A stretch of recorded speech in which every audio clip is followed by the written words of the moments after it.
I graduated from high school 2 years ago. I remember that during my senior year, there was a really weird thing that happened that I still think about sometimes. I drove to and from school every day. I got a job when I was 16 and over time saved up enough money to buy a car.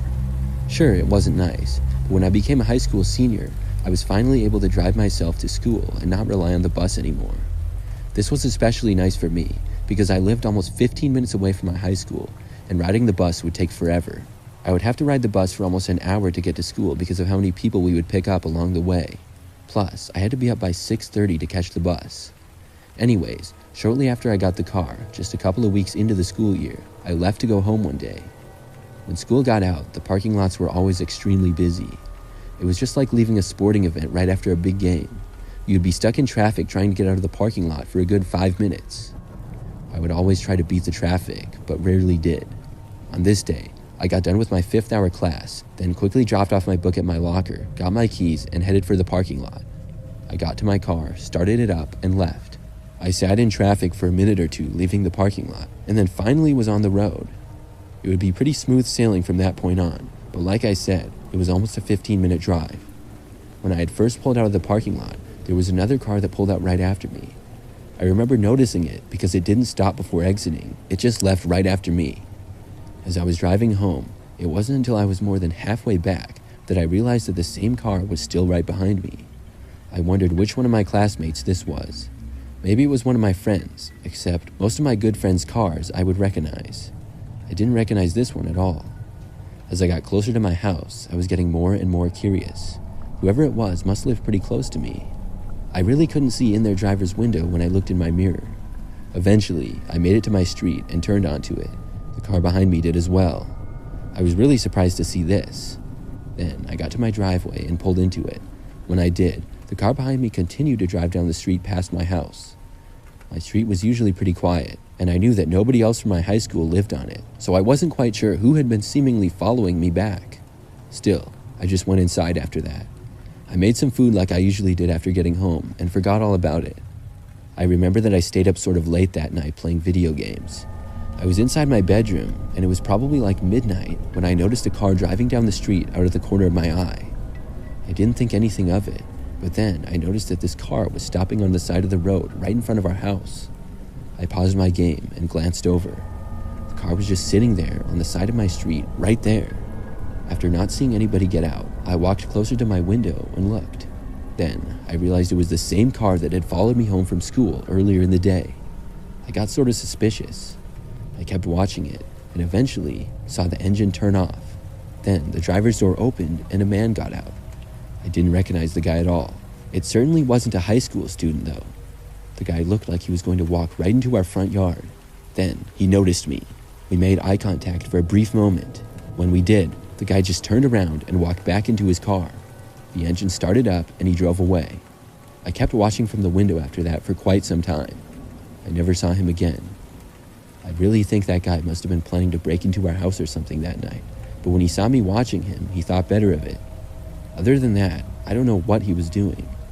Why he was at my school though, and why he chose to follow me home, I don't know either.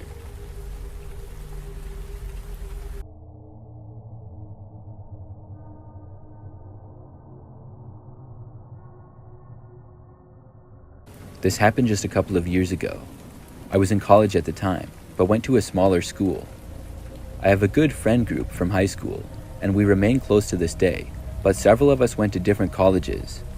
A few went to a much bigger school, which was a little bit more fun to hang out at. It was only about an hour away from the college that I went to, so on a few occasions, I went and visited for a weekend. I remember that one time, during I believe my 3rd year of college, I went to visit 2 of my friends, Jake and Sam, at the larger school. I went down on Friday after classes and hung out with my friends later that day.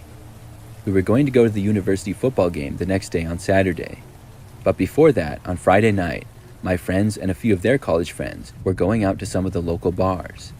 We left to go there at probably like 10 p.m., and we decided to walk because I was told it would only take about 10 minutes. I was with Jake and Sam to start, but Sam soon left us because he said he had to stop and get something at one of his friend's dorms quick, so he would meet us there. Our route to getting there went right through the center of campus. Now, I had been there a couple of times in the past, But this school was very large, and I didn't know the campus all that well. At this hour, things were dark, and really nobody else was around, other than some people on the main sidewalks. We took a shortcut through a courtyard near some buildings, which I assumed had classrooms in them, but I wasn't really sure. I suddenly really had to use the bathroom, and when we passed by a building, I asked Jake if I could use the bathroom in one of the buildings. He was like, "Sure, go ahead." I didn't really know what the buildings were or if they would be locked, but when I went to the door and tried it, it was open. Jake then got a phone call and he stayed outside. I told him that I would be right back and I entered the building.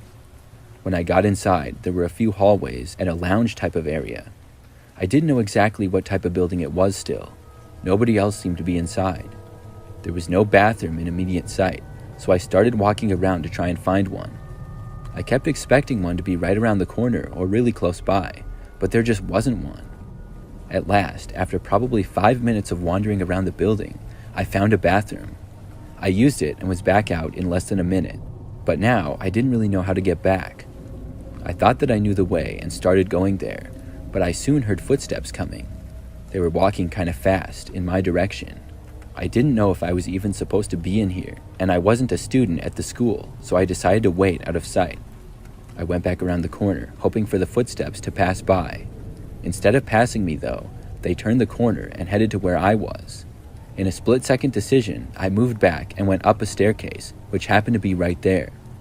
After walking up, I was now a floor higher, and everything looked mostly the same on the second floor. But I heard the footsteps starting to walk up the stairs. They were also moving faster than before. Somebody seemed to be after me for some reason. I started to worry that I really wasn't supposed to be in this building and would get in trouble. I walked as fast as I could without running through a random hallway. I was trying to make my way back towards the entrance and find another staircase or something. When I went down a couple more hallways, I heard the person behind me go down each way that I went. They were still a ways back though and couldn't see me. I didn't know who this person was that was chasing me. I kind of thought that it was silly and I considered just stopping and seeing who it was. But for some reason, I just felt like that wasn't a good idea. For some reason, I felt like I was maybe in danger.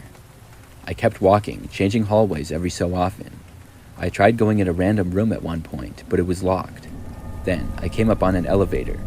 I decided to take it and push the button. Thankfully, it opened immediately.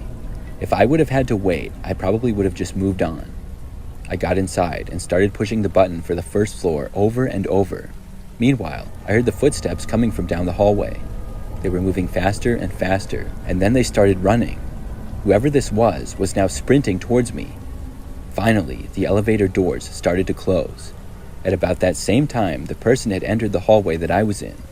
The doors just barely closed on time.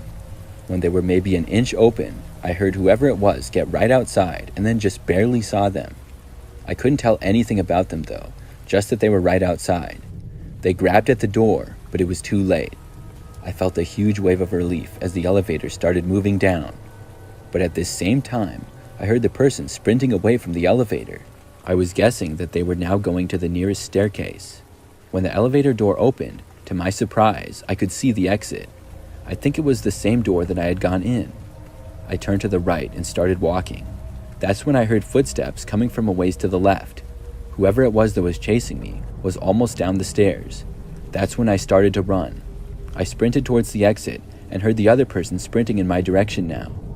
Just when I was about to get to the door, I saw something go flying past my head and I heard a loud smash. Whoever this person was had thrown a small lamp at me. It just missed my head and hit the wall just a couple of feet away. I opened up the door and sprinted outside. My friend Jake was still on the phone, but a ways down, probably like 50 feet. He saw me running and looked confused. But as I was approaching him still, I saw the look on his face as he saw somebody come barreling out of the building behind me. Then he started running with me. We were both pretty fast, and now that we were outside, had many more options on where to run. We quickly made a right and ran a ways, then made it to another street. When we did, we finally stopped and realized that the person wasn't chasing us anymore. Jake asked me what that was all about, and I told him that I didn't know. We were able to meet up with our other friends after that, but I felt really lucky to have made it out of that situation okay. I really don't know who that person was. The crazy thing is that I never even saw them. Jake told me that it was a man, and he said that he didn't get a real good look at him, but he said the guy looked insane. I will take his word for it. The fact that the guy threw a lamp at me is really bad.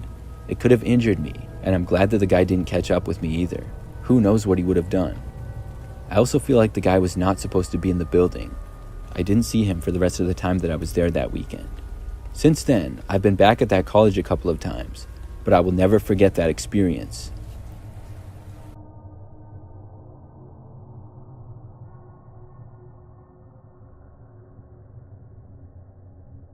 For some background of this story, I am a female, and this took place about 5 years ago during my junior year of high school. It was sometime in the first semester, and I was in my 5th hour class, which was drawing. They held all of the art classes at the oldest wing of the school, which had a different feel from the rest of it, and was kind of isolated from other parts of the school because it was only connected through one hallway at the end.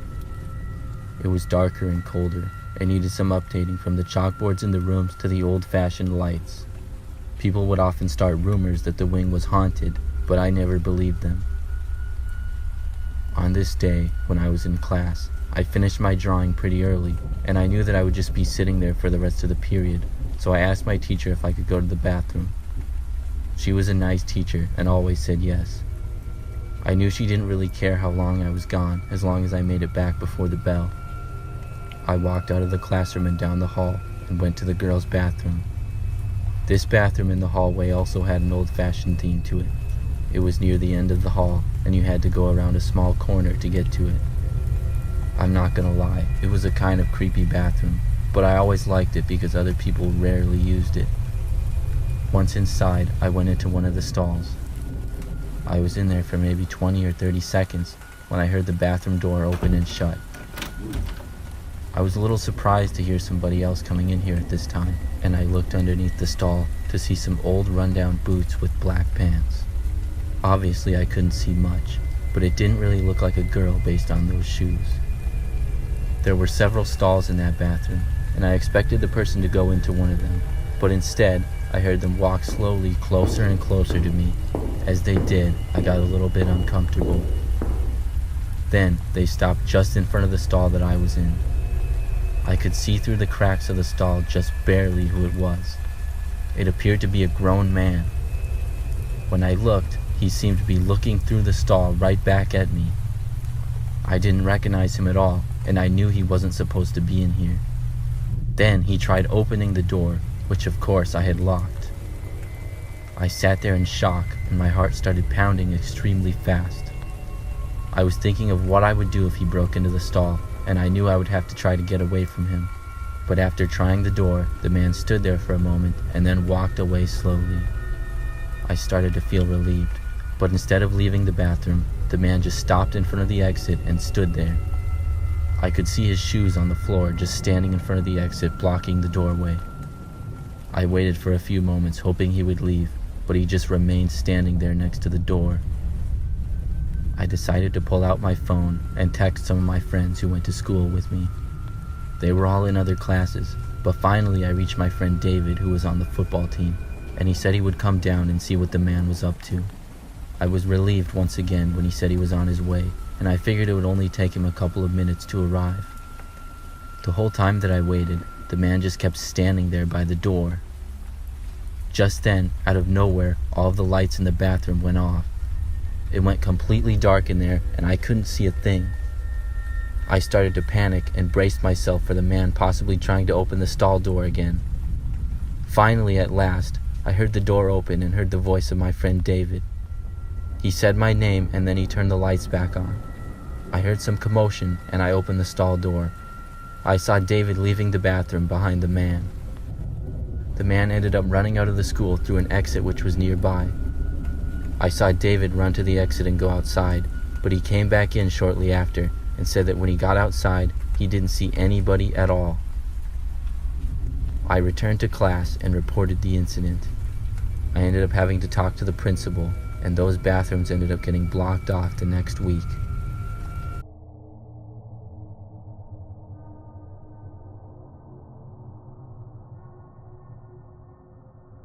This story takes place a few years ago when I first started college as a freshman. I was at a pretty big school, but I didn't know anybody there. I was 4 hours away from home, and in a different state. I lived on one of the freshman dorm buildings and on the 5th floor, which was the top floor. On what was the first week of classes, I got ready for bed one night to go to sleep. All of the lights were off in my room and it was pitch black. I had just set my alarm and closed my eyes to try to fall asleep when suddenly I heard my door open. I quickly opened my eyes and looked over my shoulder to the doorway. My room was still very dark, other than just a little bit of light now coming in because of the door being opened. I saw there was someone standing in the doorway, holding open the door. I couldn't tell at all who it was though, because of how dark it was. All I saw was just a figure. I didn't know anybody at this school yet, so I figured somebody must be here by accident. I called out asking them who they were, but they didn't answer me. I then said to them, "I think you have the wrong room." They still didn't answer me. Instead, I saw the figure suddenly move into my room instead of leaving, and then shut the door behind them and lock it. It was now completely dark once again, and I couldn't see anything at all. Everything went completely silent after that. Within a few seconds of this, I was beyond creeped out and started reaching around for my phone, which I had placed on my desk to charge. As I was doing this, I suddenly felt my right arm being grabbed by someone. I jumped up and off my bed and yanked my arm away as fast as I could. I then yelled as loud as I could for them to get away from me. I ran for the direction of the door and slammed into it, banging my shoulder pretty hard. I felt around for the lock and then unlocked the door and opened it. I then ran out into the hallway and found my RA's room and knocked on their door. Luckily, they were still awake. I told them what had happened, and now that I wasn't alone, I felt better about going back to my room to confront whoever was there. We both walked there and then opened the door, ready for anything. I turned on the light and we both saw that the room was now empty. I guess whoever had been in there somehow left. I don't know how they would have left though, because I was in the hallway the entire time. There was really nothing else to do at that point, other than to tell my story to the RA, who said he would inform the school. I always made sure my door was locked after that, and didn't have another problem. However, I always wonder who did that to me and why.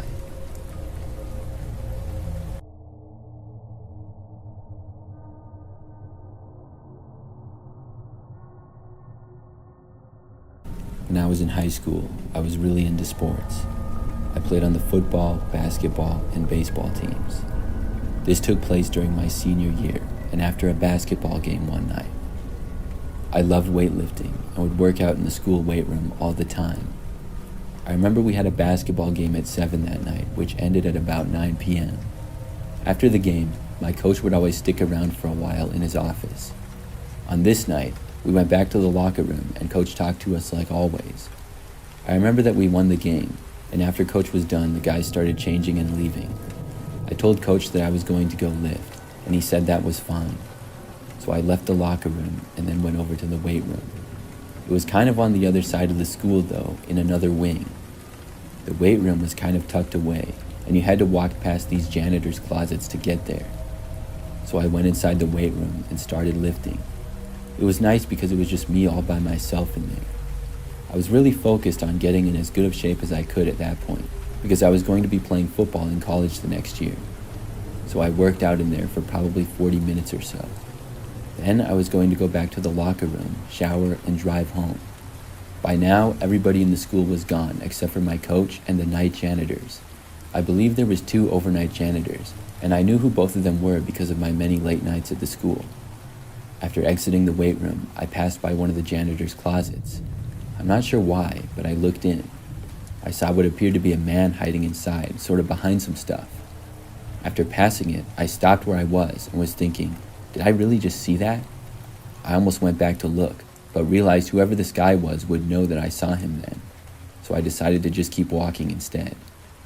I was going to find one of the night janitors and let them know that I saw a guy hiding in one of their closets. The locker room was still a ways away, which was also where the coach's office was. But before I was even out of the first hallway, I heard footsteps behind me. I knew it was the guy who I had seen, but I had no clue as to who he was. The school was completely silent by this time, so I easily heard the guy walking behind me. I reached the end of that hallway and then took a right. Then when I was going down that hallway, I continued to hear the guy behind me. I couldn't seem to find any of the janitors, and whoever was following me was starting to get closer. At that point, I decided to just leave. I walked down another hallway to the closest exit. When I got there, I left the school. After making it outside, the man behind me did not follow. I had to walk all the way around the school to the side door, but that was also locked. Luckily, I had my phone, and I called my coach and told him what happened. He came to the side doors and let me in. Then I was able to get back to the locker room and change and get my stuff. My coach told me he would go to see who the guy was in the school and that I should just go home. So I left. After that, though, I never heard what ended up happening. Maybe the guy left the school as well.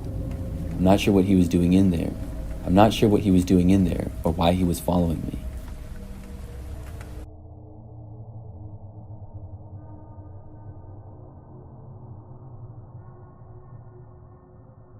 In May of 2018, I was a senior in high school. It was getting towards the end of the school year, and some of us seniors planned out a senior prank. We'd made a group chat with a few of us and planned to fill the senior hallway with red Solo cups. It was a pretty innocent prank. The plan was for me and my friends Tony and Derek to be the ones to set it up. We knew of the perfect time to do it, which would be late at night when nobody else was at the school. The three of us met at the school at about midnight. Tony knew of a back window that didn't close properly, and we were able to sneak through it and into a classroom. We then walked to the senior hallway. Our school was not all that big, and it didn't take us long to get there at all. Tony and I had backpacks filled with cups, as well as an additional bag. It was strange to be in our high school so late at night. It was so empty that it had an eerie feeling. We took the cups and began setting them up. We knew it was going to take some time, but with the three of us, it actually went by pretty quickly. When we had completed about 15 to 20 feet of the hallway, we started to hear a noise coming from around the corner of the senior hall. Because we had the cups set up, we couldn't walk past them to see what the noise was, but we didn't really want to either. Nobody was supposed to be in the school at this hour, but we thought maybe a janitor was working really late for some reason. When we heard the noise, we ran and hid behind a nearby wall. We considered just leaving, but we didn't hear the noises for a while, and the other seniors were counting on us to complete this prank, so we decided to take the risk and go back to work. We kept going and didn't hear any more noises until just when we were about to finish. It was the clear sound of footsteps coming from the same spot as before.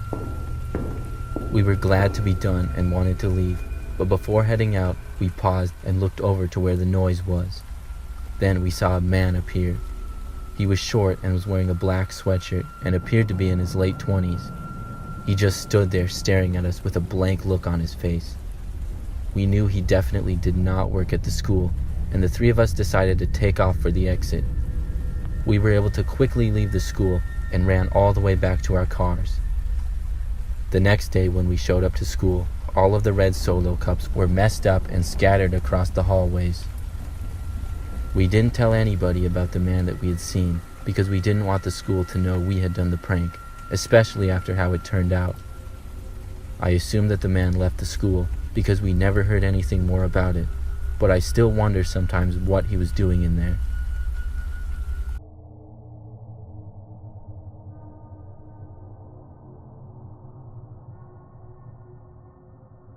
I'm going to tell you a story that happened back when I was in high school. This was during my junior year. My name is Kendall, and when I was in high school, I would describe myself as a pretty average student. I had a friend group of a few other people that I would talk to on a regular basis. The high school that I went to was relatively big. I'm not sure exactly how many students went there total, but it was probably over 1,000. Most of my classes, I would have at least one of my friends in it, but not quite all of them. I remember there was this one science class that I was in during the first semester of junior year, and I didn't really have any friends in it. This meant that when we did group projects, which we did a lot, I would just have to kind of join a group that I was sitting near. That's when I met this one guy named Ronnie. Ronnie was in a group that I was in with 3 other people.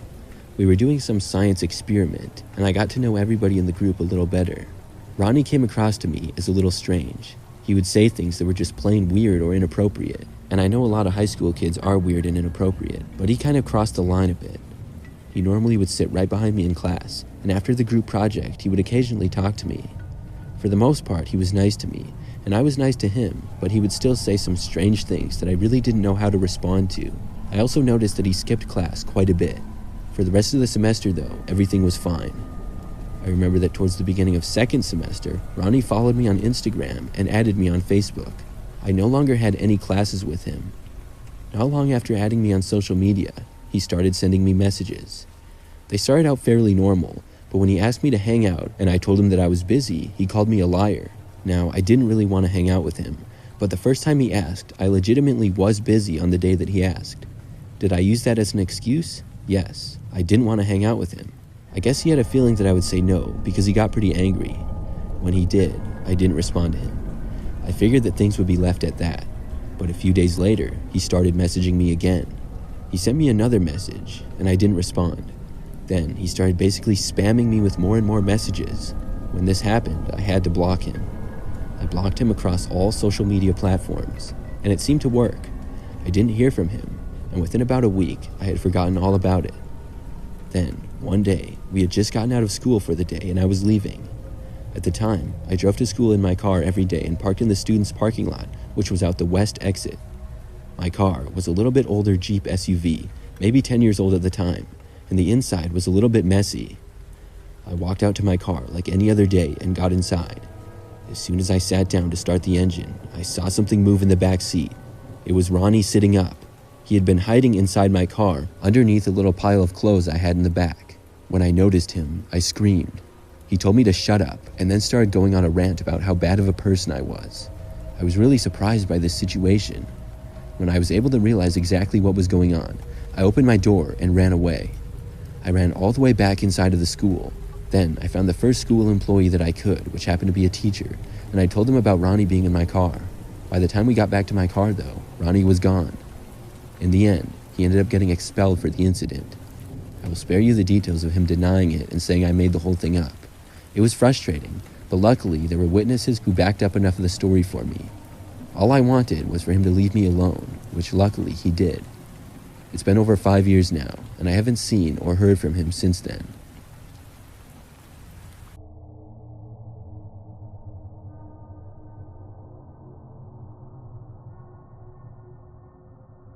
This is something that happened during my freshman year of college. It was a few years ago now, but I still remember it like it was yesterday. At the time, I went to a university with about 10,000 students. For my first year, I lived in an all-female dorm building on the 3rd floor. There were 4 floors total, and I had my own dorm room all to myself. On probably the 3rd or 4th week of school, I went to bed one night just like any other. It was a weeknight, but I don't remember exactly what day. I woke up, though, at around 3 o'clock in the morning and really had to use the bathroom. The bathrooms were just a ways down the hallway, so I got out of bed and headed to the door. When I got out into the hallway, it was empty and things were very quiet. I had to walk maybe between 50 and 100 feet to get to the bathrooms.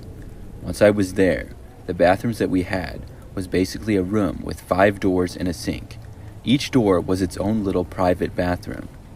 Nobody was inside, and all of the doors were open when I got there. Not surprising for it being 3 o'clock in the morning.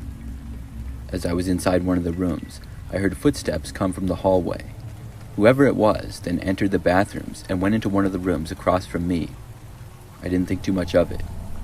I was inside for maybe a minute and then left.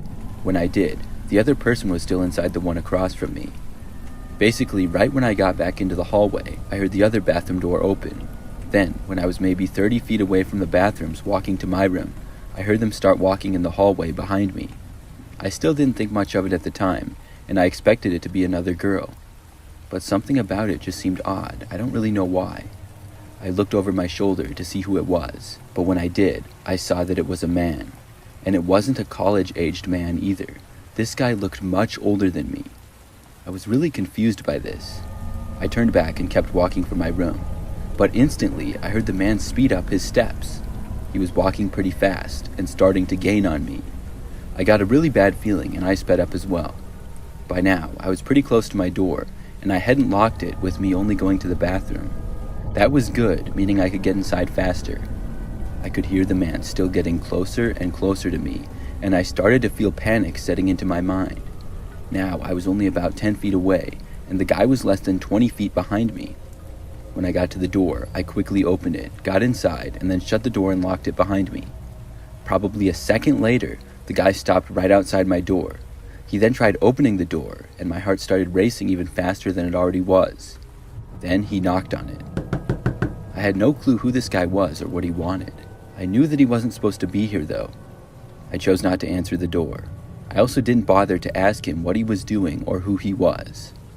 There was about 30 seconds of silence after he knocked. I was hoping that he would have gone away, but then he knocked on the door again. It wasn't a very loud knock at all, and after he knocked, I walked over to the door and looked through the peephole. He was sort of short and wearing a black jacket and had sort of blonde hair. I didn't know who he was. He definitely didn't work at the school or anything either. He knocked again for a third time. I really wanted him to just go away.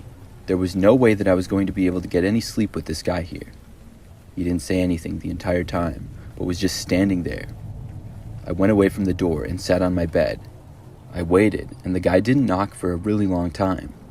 But when I went back over to the door and looked out, thinking maybe he was gone, the guy was still there. I didn't know what to do. I walked back over to my bed. Then the guy knocked one more time. It was really quiet, and I just barely heard it because of how quiet it was. I didn't get up to look. I stayed where I was, and probably 10 more minutes went by. I didn't hear any noises and got up to look again. That's when I saw that the guy was finally gone. After that, I was finally able to get back to sleep. The next morning, I found my resident advisor and told her about the man. She said that she was going to report it. Luckily, I never saw the guy again after that. A few days later, though, I found out that the man had been let into the building much earlier that night. He had told a student that his daughter lived there and he had to give her something.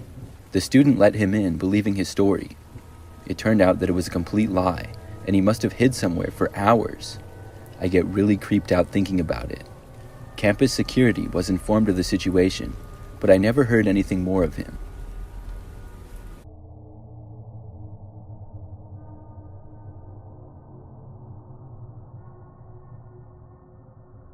I'm currently a sophomore in college. This past year, I was living in the dorms and I had a room all to myself. The dorm building that I lived in is pretty old, but it's nice, and I lived on the 3rd floor. I really liked my room because it's the farthest room to the end of the hallway. Over the course of the semester, I got to know a good number of people that lived on my floor, and I ended up making some pretty good friends. But one night, after I got ready for bed, I turned off all my lights and tried to fall asleep. I was just starting to feel nice and relaxed when I started to hear a noise in the hallway off in the distance. Generally, our dorm building was pretty quiet, and I was trying to sleep, so it was slightly annoying. It sounded like someone's phone was doing text-to-speech in the hallway, and I could hear it getting closer towards my room. But as it got closer and closer, I could hear that the voice on the phone was not speaking English. I'm not sure what language it was, but I know it wasn't Spanish either, and I couldn't recognize what it was exactly. To be honest, it didn't really sound like a language at all. I heard it keep getting louder and louder until I could tell that it was right outside my door. This was kind of suspicious because I was the farthest room to the end of the hallway, and I knew it wasn't the guy who lived next to me, so I didn't know why somebody would be outside my door. I listened to try to hear what was going on, but I didn't know what it was. Then I remembered that I hadn't locked my doors. I know it's a bad habit, but I just rarely lock my door unless I'm leaving my dorm room for a long period of time. I started to panic, and then I thought I was going to have a heart attack when I heard the door slowly start to open, and I saw lights start to fill my room, which had been pitch black. I saw someone in the doorway, but they were mostly blocked from my view, with me being in my bed and the door being in the way. I just saw their arm sticking out beyond the door, pointed towards me, holding a phone, which is where the sound was coming from. It was still playing a robotic voice, speaking something that I couldn't understand at all. This continued for several seconds, until they took another step in my room, which revealed them to be what looked like a guy wearing a ski mask. They pointed their phone at me, and I asked what they wanted. They then slowly backed away and left the room. I quickly got up and shut my door and locked it. I had a really hard time falling asleep after that. I tried to tell myself that it was just a college kid pulling a prank, or maybe someone who was drunk. but I just had a strong feeling that it wasn't. I did my best to just forget about it, and eventually I fell asleep. The next day I got an email from the resident assistant of my dorm. It was sent to everyone on my floor with the subject, "Floor Incident." The email went on to say how a suspicious person was seen in the dorm who didn't live there, and asked if we knew anything about it to contact them. I told them my story, but I never heard anything beyond that.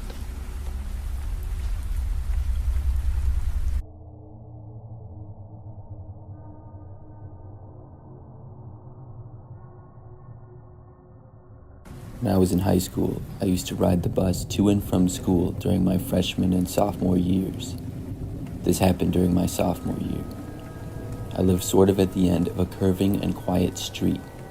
Most people who lived in my neighborhood had long driveways and large properties with lots of trees. The city that I lived in was pretty spread out and rural. The bus did not come down my street, so I had to walk down it and wait at the end. I was also the only person on my street to ride the bus. Generally, the bus would get there really early in the morning. I don't recall the exact time, but it would usually be dark out still when it picked me up. When I got dropped off after school, I would also have to walk the distance of my street. It was not so bad at all though, and the most annoying part was that it was kind of unpredictable when the bus would get there in the morning. It would often be late, I remember, so I would be standing out waiting for a while sometimes. Other times, it would get there right after I got to the corner. The location that I got picked up from was a busier road that mine connected to. It was usually pretty quiet though when I got picked up. One morning, I left my house and was walking down the street to wait for the bus. When I passed by one of the curves in the road, I saw what appeared to be a man just inside one of my neighbor's yards. I knew that he didn't live there, and he was behind one of the trees, and I could barely see him. It appeared as though he was hiding, which I thought was really odd. I only looked at him for like a second, and then I just kept walking. I made it to the end of the street eventually, and the bus got there a very short time later. I was at school after that until I rode the bus home that afternoon. When I got dropped off at the corner, I started walking back to my house. I had forgotten all about the man that I had seen earlier, but when I was passing by almost the same area, I saw him again. It was really strange. He was hanging out in the woods just off the road. In that area, it was pretty dense and would be easy to hide in there. I wasn't sure what the guy was doing, but it looked very suspicious. I guess he could have been visiting one of the neighbors or something, but I was pretty sure that he didn't live here at all. I walked past, trying to ignore him. He was somewhat visible, but also sort of blocked by tree branches. After making it past, I continued to walk, and was a little more than halfway down the street to my house. I remember that when I made it farther, I looked back and noticed the man was now standing in the street. He was slowly starting to walk behind me. I hadn't known that he had even left the woods. It was really creepy to see. I was a long ways up from him though, so I wasn't too worried just yet.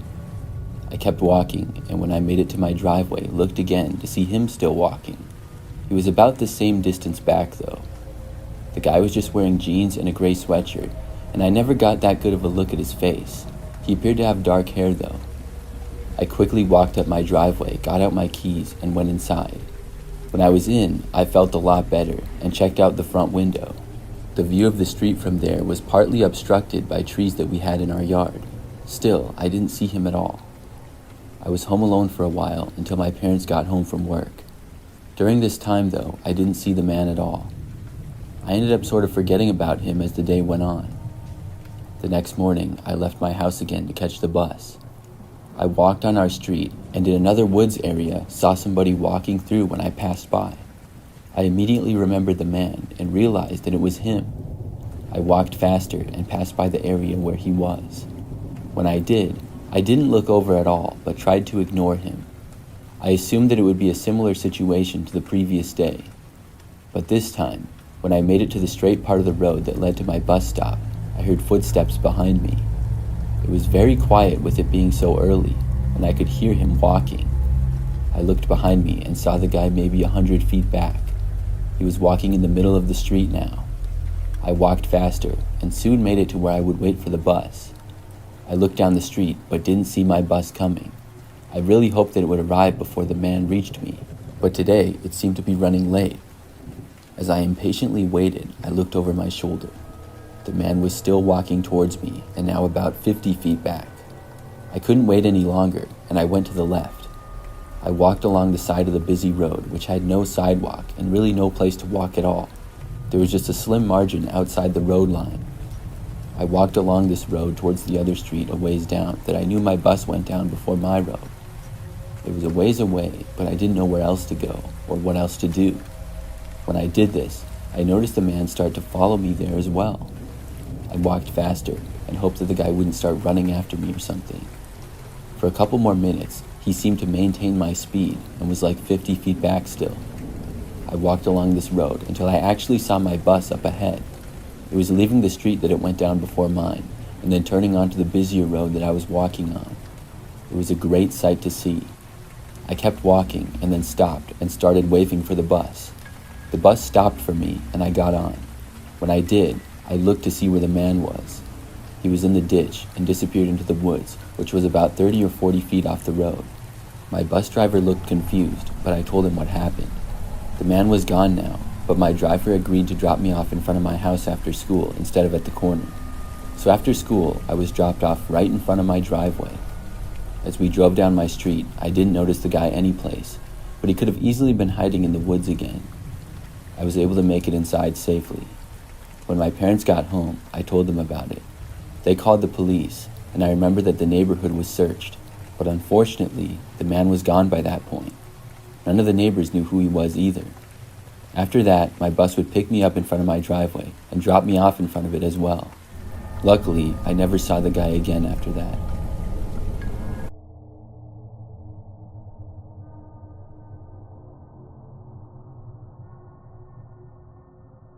I went to a fairly small university for college and was there for 4 years.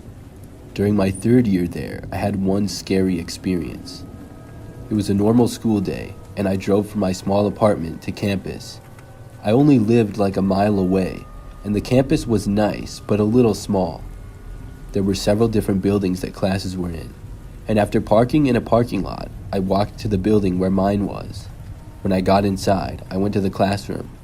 Now, this was not a big lecture hall, but more similar to almost a high school classroom. There were about 30 students in the class, and then the professor. I remember that class started as usual. The professor was giving a lecture, and we were all sitting there and taking notes. About 15 minutes in, maybe, I heard a voice come over the speakers in the classroom. There was an announcement that the entire campus was going into a lockdown, and this was not a drill. They did not say the reason why, but said for students to remain in the buildings that they were currently in.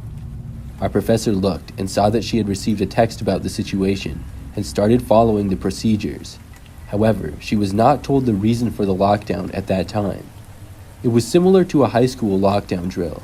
That was my only experience with lockdowns to that point. I had never been involved in a real one before.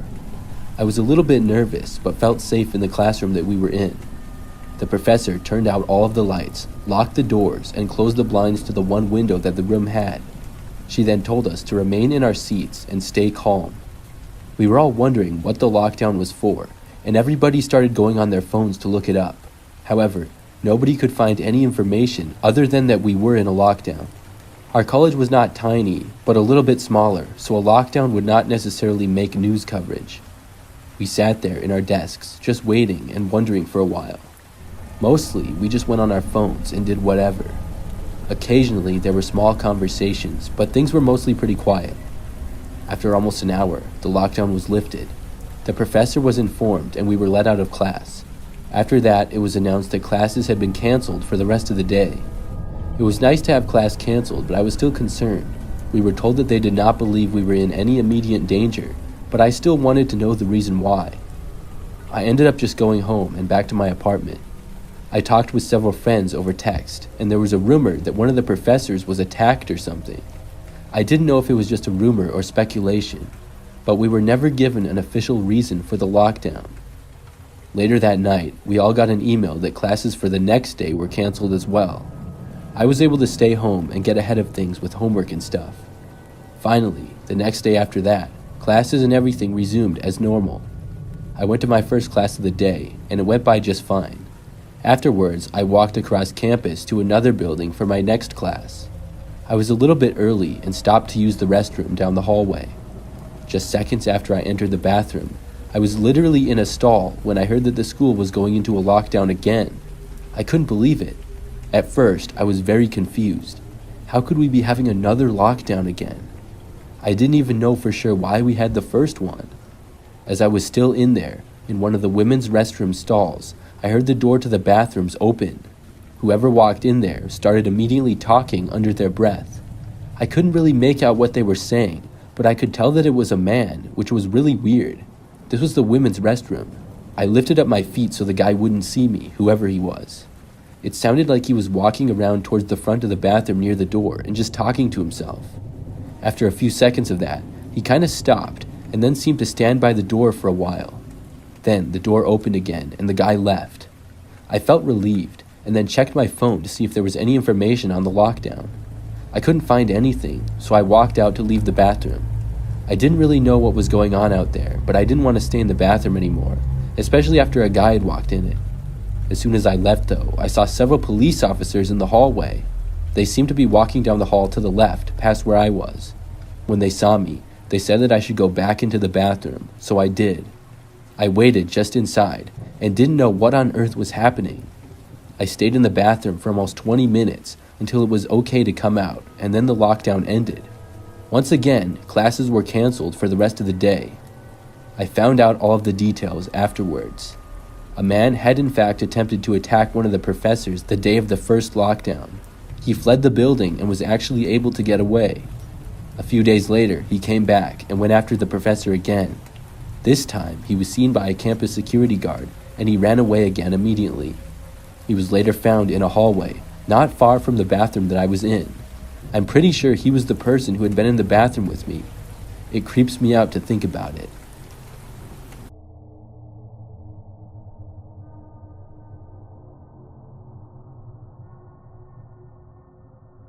In fall of 2019, I was a freshman in college. I went to a smaller school and I lived in the dorms. I had a roommate named Danny who was a real jerk. But that's not the horror story. Sure, it was annoying to be in that small dorm room with Danny. He would talk a lot and pester me on purpose a lot of times. Because of this, I tried to spend as much time away from our dorm room as possible. I would do all my studying in different places around campus. Spots to sit and get work done were everywhere in just about every building. Even if I wasn't doing homework, I could sit and watch YouTube videos or whatever. I preferred it to being in my dorm room if Danny was there. I got into a routine of this after probably the first month. So one night, I remember that I was doing homework in this one building. It was the building that a lot of our classrooms were in and had several different subjects. There were about 4 floors to it, and I was up on the 3rd or 4th floor, but I don't remember which one. I was in a comfortable chair that had a table attached to it. It was built for studying and stuff. There were a few of these types of chairs that looked out a window that had a nice view of campus. I took a break at about 6 p.m. and went to the dining hall to eat. I met up with a friend there and then afterwards went back to the same building at the same spot that I was at before to finish my homework. The buildings didn't close if you were a student, and you could stay there as long as you wanted. By now, especially up on one of the top floors, things were very quiet and nobody else was really around. I kept working and was there until probably like 9 p.m. As I worked, I had my headphones in and played some music in the background. Sometimes I would do that and sometimes I wouldn't. It just depended on what I was doing and how I felt. So right after I was done and I took my headphones out, I heard footsteps behind me immediately. The walkway went behind me, and one direction led to some classrooms and the other led to some stairs. The footsteps were coming from the hallway with some classrooms in it. I started picking up my laptop and putting things into my backpack. As I did, the footsteps got closer and closer. It didn't seem like the person was going to walk by me, though. It almost seemed like they were going to approach me instead. I turned around to look and see who it was. All I saw, though, was somebody ducking around a corner behind a beam. I didn't get a look at the person, but just saw part of them for like a second. This was kind of weird. I finished putting my things in my backpack and then stood up, looking to where I saw the person again. I still saw nothing. Then I walked over to the stairs and left the building. I went back to my dorm after that. But the very next day, there was a similar experience. This time, after studying in a different building, I went to the performing arts building to study that night. This building was almost always pretty quiet. There were much less classrooms inside of it, and unless there was a concert or something going on, not many people would be there. I studied in peace for basically the whole time, and saw only about 2 or 3 people walking by in the entire time that I was in there. For the last 2 hours probably, I saw nobody at all. The location that I was studying in was on the first floor and next to a staircase where there was a table and chair set up for studying. It was kind of out of the way, but there was a hallway going past and another one that connected. I did not have my headphones in this time and could hear everything around me. Things were very quiet, and it soon got to be kind of late. At one point, though, I heard footsteps coming from down the hallway. Just when these footsteps were about to get into my view, though, they stopped. It was like just around the corner where I couldn't see. There was no room that I was aware of right there either. It was like the person had just stopped in their tracks. If they went back the other way or moved at all, I would have heard them. What were they doing? Were they just standing there? I had no idea. I decided to pack up my stuff and head back to my dorm. When I did, I didn't hear anything. Luckily for me, I did not have to walk past that hallway, and I would be going the other way.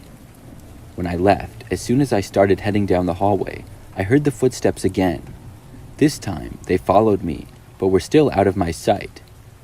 Then I heard them start to get closer and within my view. I turned around to see who it was that was there. I did it very quickly to not be weird, so I didn't get a good look at the person, but I did see them. There was a tall and thin-looking guy, walking a little ways back, behind me. It seemed as though he was walking pretty fast. This was way too weird, and as I walked, I passed by an exit door. It wasn't one of the main entrances or exits to the building, but at the last moment, I turned and I left. Once I was out of there, I headed back for the main area of campus. The guy didn't leave the building, whoever it was. I wondered if this was the same person who had been there the previous night. I went back to my dorm room, and after that, decided to take a break from studying around campus at night. As much as I didn't like to study in my dorm room with Danny, it wasn't the worst thing in the world. But the story doesn't quite end there. A few days later, I had classes like normal and was gone for most of the day. I returned to our dorm in the late afternoon, and Danny was there.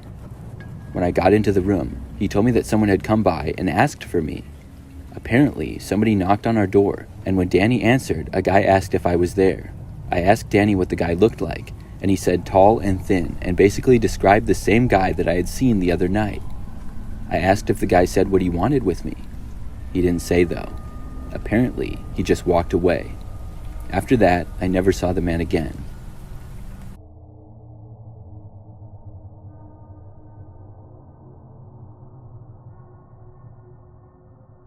I'm currently a high school gym teacher. This is something that happened just last school year. One day, I was preparing for a class that I was about to teach.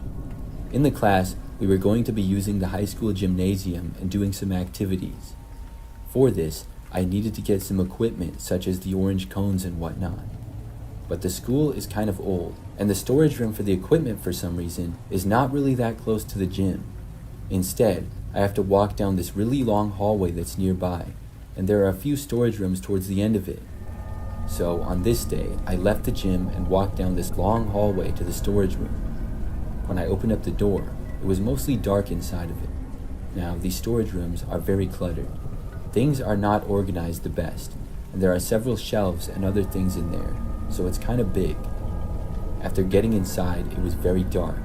I didn't even bother to turn the light on though, because I knew exactly what I needed and where it was. However, after taking a couple of steps inside, suddenly I heard a noise. The next thing I knew, one of the equipment shelves was falling over, right on top of me. After landing on me, basically everything fell off the shelf. I was fine, but I was knocked down and covered in random stuff. It all happened so fast, but I knew that somebody was in here and had pushed over that shelf. It was not something that would just fall over on its own. I pushed the junk off of me and looked around. I heard somebody moving away, but didn't see who was in there. I got up to my feet and was about to go back out of the room into the hallway. But when I did, I heard another voice and turned and just barely saw what looked like a man. He moved out of view really quickly, and then he started to push over another shelf. I was able to get out of the room just before the other shelf came crashing down.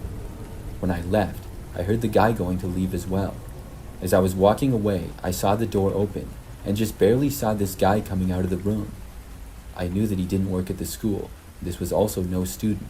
I then sprinted down the hall and ran back into the gym. When I got there, I took out my phone and reported the incident. The police were called, and the school was put into a lockdown. For the lockdown, I went to an otherwise vacant classroom that was really close to the gym. This classroom did not belong to any teacher in particular, and was used for gym classes as well as sports teams. So when I went inside there, I was all by myself, and I locked the door. As I was inside, maybe 5 minutes later, there was a banging on the door. I had a bad feeling about it. I walked over and removed the window cover to look and see who was there. I saw the same man. As soon as he saw me, he tried opening the locked door. Then he started banging on it again. It was like he was trying to break the door with how hard he was pounding on it. But luckily, the school's doors were very strong. I just went back over to my desk and reported where the guy was. I hoped that he would leave me alone, but I also wanted him to get caught. He continued to bang on the door for a good 2 or 3 minutes. Then the police arrived. They were able to get the man and leave the school with him. I'm not sure how he got in. He had been hiding in that storage room for a while though, possibly as long as a day. I still can't believe that he pushed the shelf over onto me, and I'm glad that I'm okay. Every time I go to those storage rooms though, I still get worried that somebody will be hiding in there.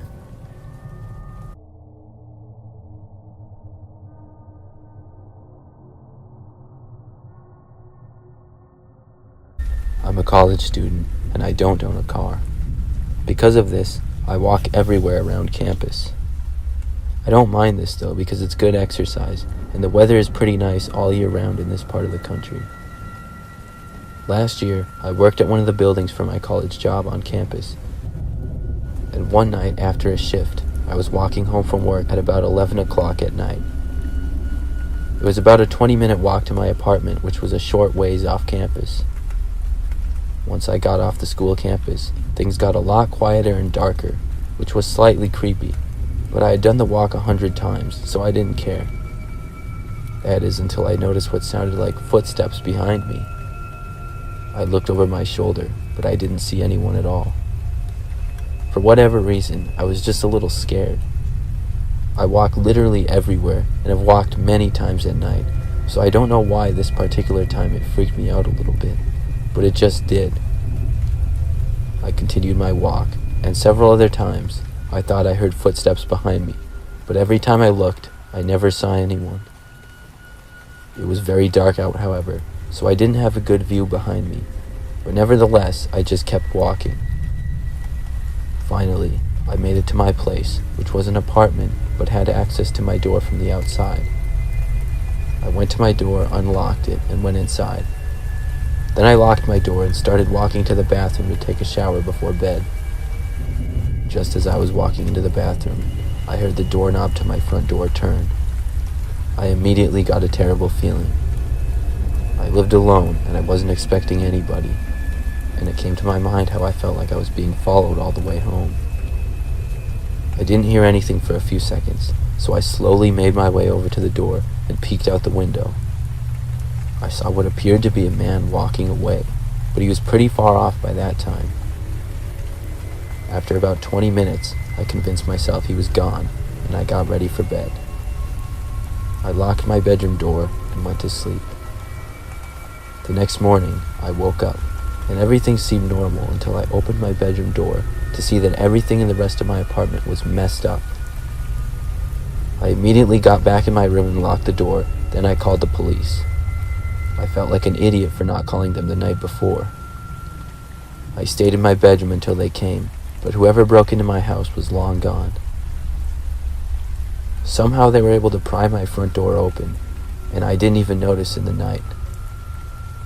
I'm a really deep sleeper, but I'm still surprised I didn't wake up from it. In the end, I had a few things stolen, but I'm glad I was okay.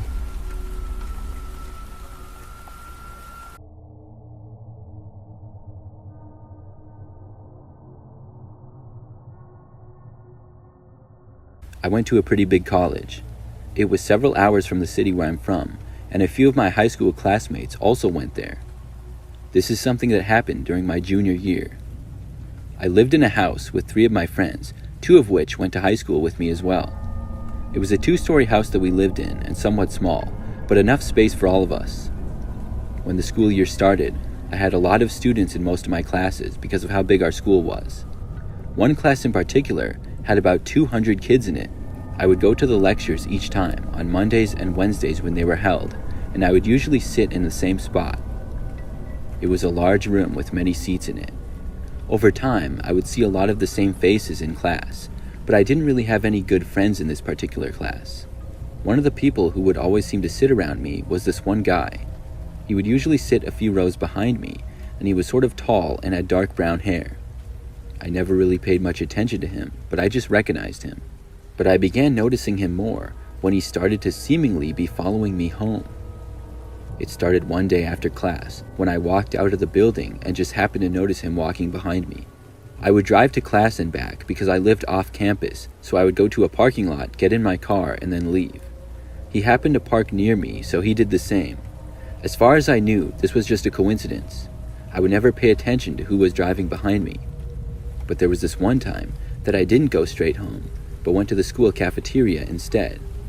I noticed this guy walked behind me the whole time, and he also went to the cafeteria. I still didn't think much of it and thought it was maybe a coincidence. After I got inside and got food, I'm not really sure which way he went because I was just minding my own business. But the very next day of class that we had, I left to go straight home and went to my car. For whatever reason, I noticed the guy again as he went to his car, which was parked a little ways from mine. But this time, I noticed him driving behind me all the way until I got to my place.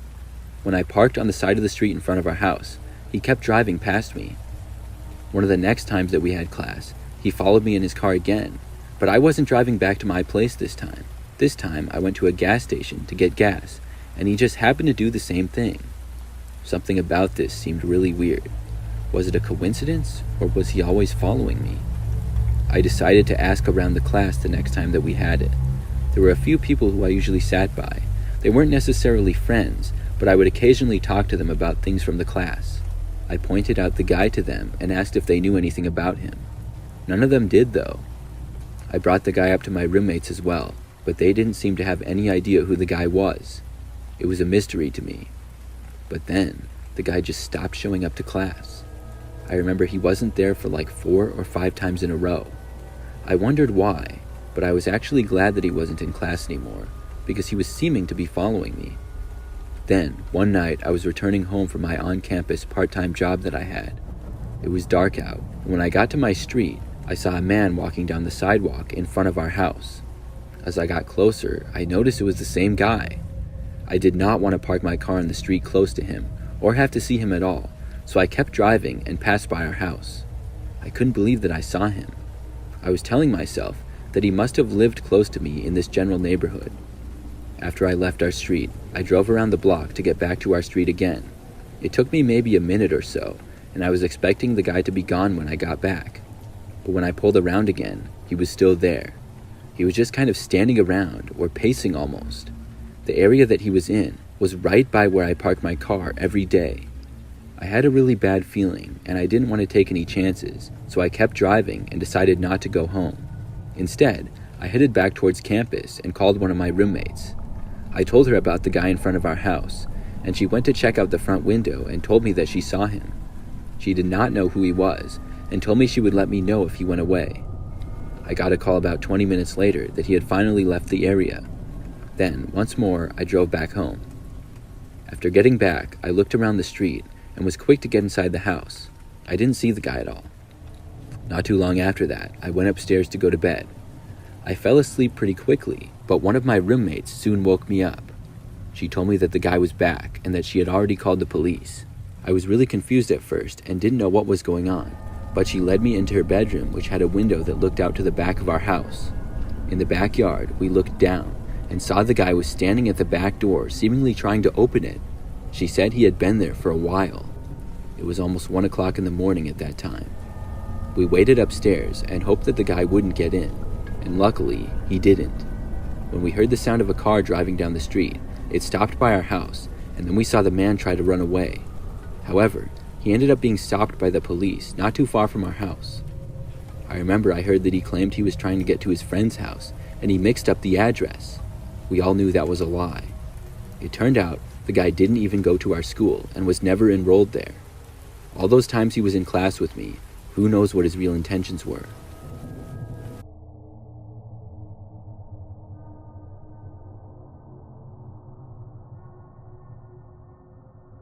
Back in 2018, a series of events happened to me that still haunt me to this day. I was 19 years old at the time and a sophomore in college at a big university. I had just moved into an off-campus apartment, and unfortunately as a female, I was living on the first floor. From the day I moved in, I can't explain it, but I felt a bad energy. My room was at the end of the apartment, right next to our patio/sliding glass door. Over the month before this incident occurred, I always felt like I was being watched. I can't explain it, but anytime I left to go to my car or the gym at the complex, I always moved fast and looked over my shoulder. Anyways, one night we had all gone to bed. I had work the next morning and was trying to fall asleep before it was too late. Around midnight, I woke up to the sound of my doorknob turning. Fortunately, I locked my bedroom door every night. It became a habit after I had this terrible lucid dream about a man standing in my dorm a few months prior. I sat up and looked at my door. After a few minutes of silence, I thought maybe I was just hearing things. I laid back down, but a few minutes later, heard it again. This time, I knew for sure what it was.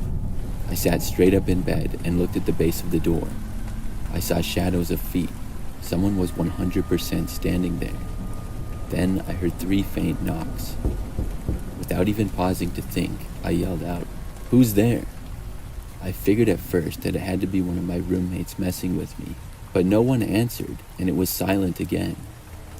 I called one of my 2 roommates, the one I figured would possibly do something like this, and she answered after 3 rings and was super groggy. I had just woken her up. I told her to lock her door, because I was pretty sure someone was in the apartment. We woke up our other roommate by banging on the walls because her phone was off for the night, and we didn't feel safe going out of our bedrooms if someone was still inside. She was so confused by the noise, she came running out of her room, thinking it was morning time and someone had been locked out. I heard her come out, and finally then opened my door and came out. We checked the entire apartment, but no one was there. It was then that we reached the sliding glass door, which we realized was unlocked, and the curtains had been pushed aside. The realization that someone had been at my bedroom door for at least 10 to 15 minutes hit me like a ton of bricks. We called the police and filed a report, but nothing came of it. I was so creeped out I couldn't sleep in that room again. To keep a long story short, every time I tried to go back to that apartment, weird things happened. We ended up calling the police a second time when we heard someone outside of my roommate's window at 2 o'clock in the morning. We had all decided to sleep in her room that night, since I couldn't be in my room, and when we all woke up to the sound, we called right away. They didn't find anyone, but did see footprints around the window. The weird thing was when I wasn't at the apartment, nothing ever happened. It was only when I was there that odd things occurred, as if someone had been watching me the entire time, only trying to get me. After all, they hadn't stolen anything, and they didn't try opening any of my roommates' doors, as they were both unlocked, meaning they would have got in no problem. Now, the weirdest part of the story, my boyfriend at the time, he's now my husband, lived in a different city and would come and visit me on the weekends. Right after the break-in, he was driving his car when he noticed a problem with his tire. He took it to the shop, and they told him in all their years of experience they had never seen anything like this. Someone had taken 4 of the 5 lug nuts off 2 of his tires. The fact that the wheels hadn't popped off while he was driving and possibly killed him was crazy. It was such a vicious and intentional thing to do. I have no idea if this was done by the same person who broke into my apartment, but the timing of the events is definitely suspicious.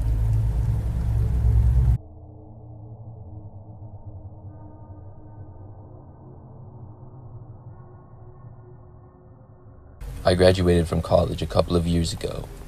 I'm a female, and I went to a relatively smaller college to get my undergraduate degree. When I was at that school, my first year, I lived on campus in a dorm building.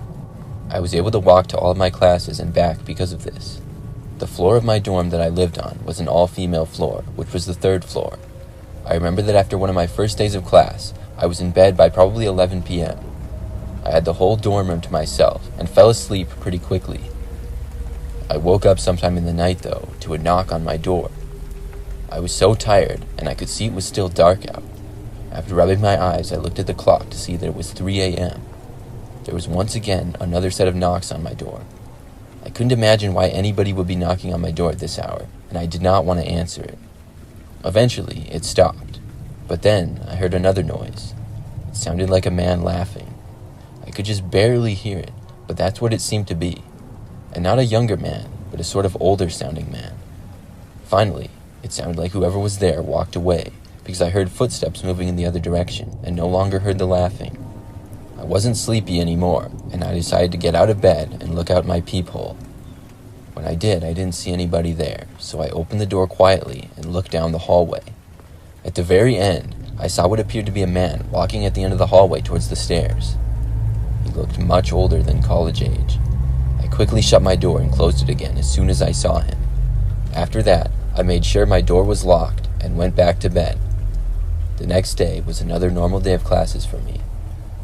I happened to have a night class on that particular day, which I wasn't too thrilled about, but it was a class that I needed, and it was only available at night. The class went from 7 to 8:30 p.m., and I walked there that night. There was only about 15 other kids or so in the class, and I sat at a desk in the back of the room and got out my laptop to take notes. I happened to be the only person in the back 2 rows of desks in that classroom. As I was taking notes on my laptop and listening to the professor, I happened to look over to the back door of the classroom. The door was just a little bit behind where I was sitting, and as I looked over to it, I noticed there was someone looking in. I saw the face of an older guy looking directly at me with a really creepy-looking smile. He kept looking at me for a good 5 seconds or so, before suddenly ducking down. After that, I looked back over to the window of the door several more times, but thankfully he didn't come back. When class ended, I packed up my laptop and began walking back to my dorm. It was maybe a 10-minute walk across the campus. By now, it was dark out, and the campus was pretty quiet. As I walked back on the sidewalk, it didn't take long before I heard footsteps behind me, but I didn't feel the need to look back until they started getting closer and closer. I knew I wasn't walking that slow, so I turned back. When I did, I saw the same guy who I had seen when I was in class. The guy was looking at me, and when I saw him, he began to smile again and then started to laugh. I recognized his laugh. This had to be the same guy who was knocking on my door in the middle of the night. I started walking faster, but the man began to run. I then started running to try to get away from him. I ran off from the sidewalk and into the road. The man followed. This road was quiet at this time of night, but in the distance, I could see a campus safety vehicle. It was parked on the side of the road, and I ran directly towards it, and as I got closer, it noticed me. This is when the man seemed to notice too, and he stopped chasing me, and instead, he started running in another direction. When I reached the campus safety car, I told the officer what was going on. The man had pretty much gotten away by then, but the officer radioed to the police as well as the other campus safety officers. I went back to my dorm after that. I was pretty scared for a few days, but luckily never saw the guy again.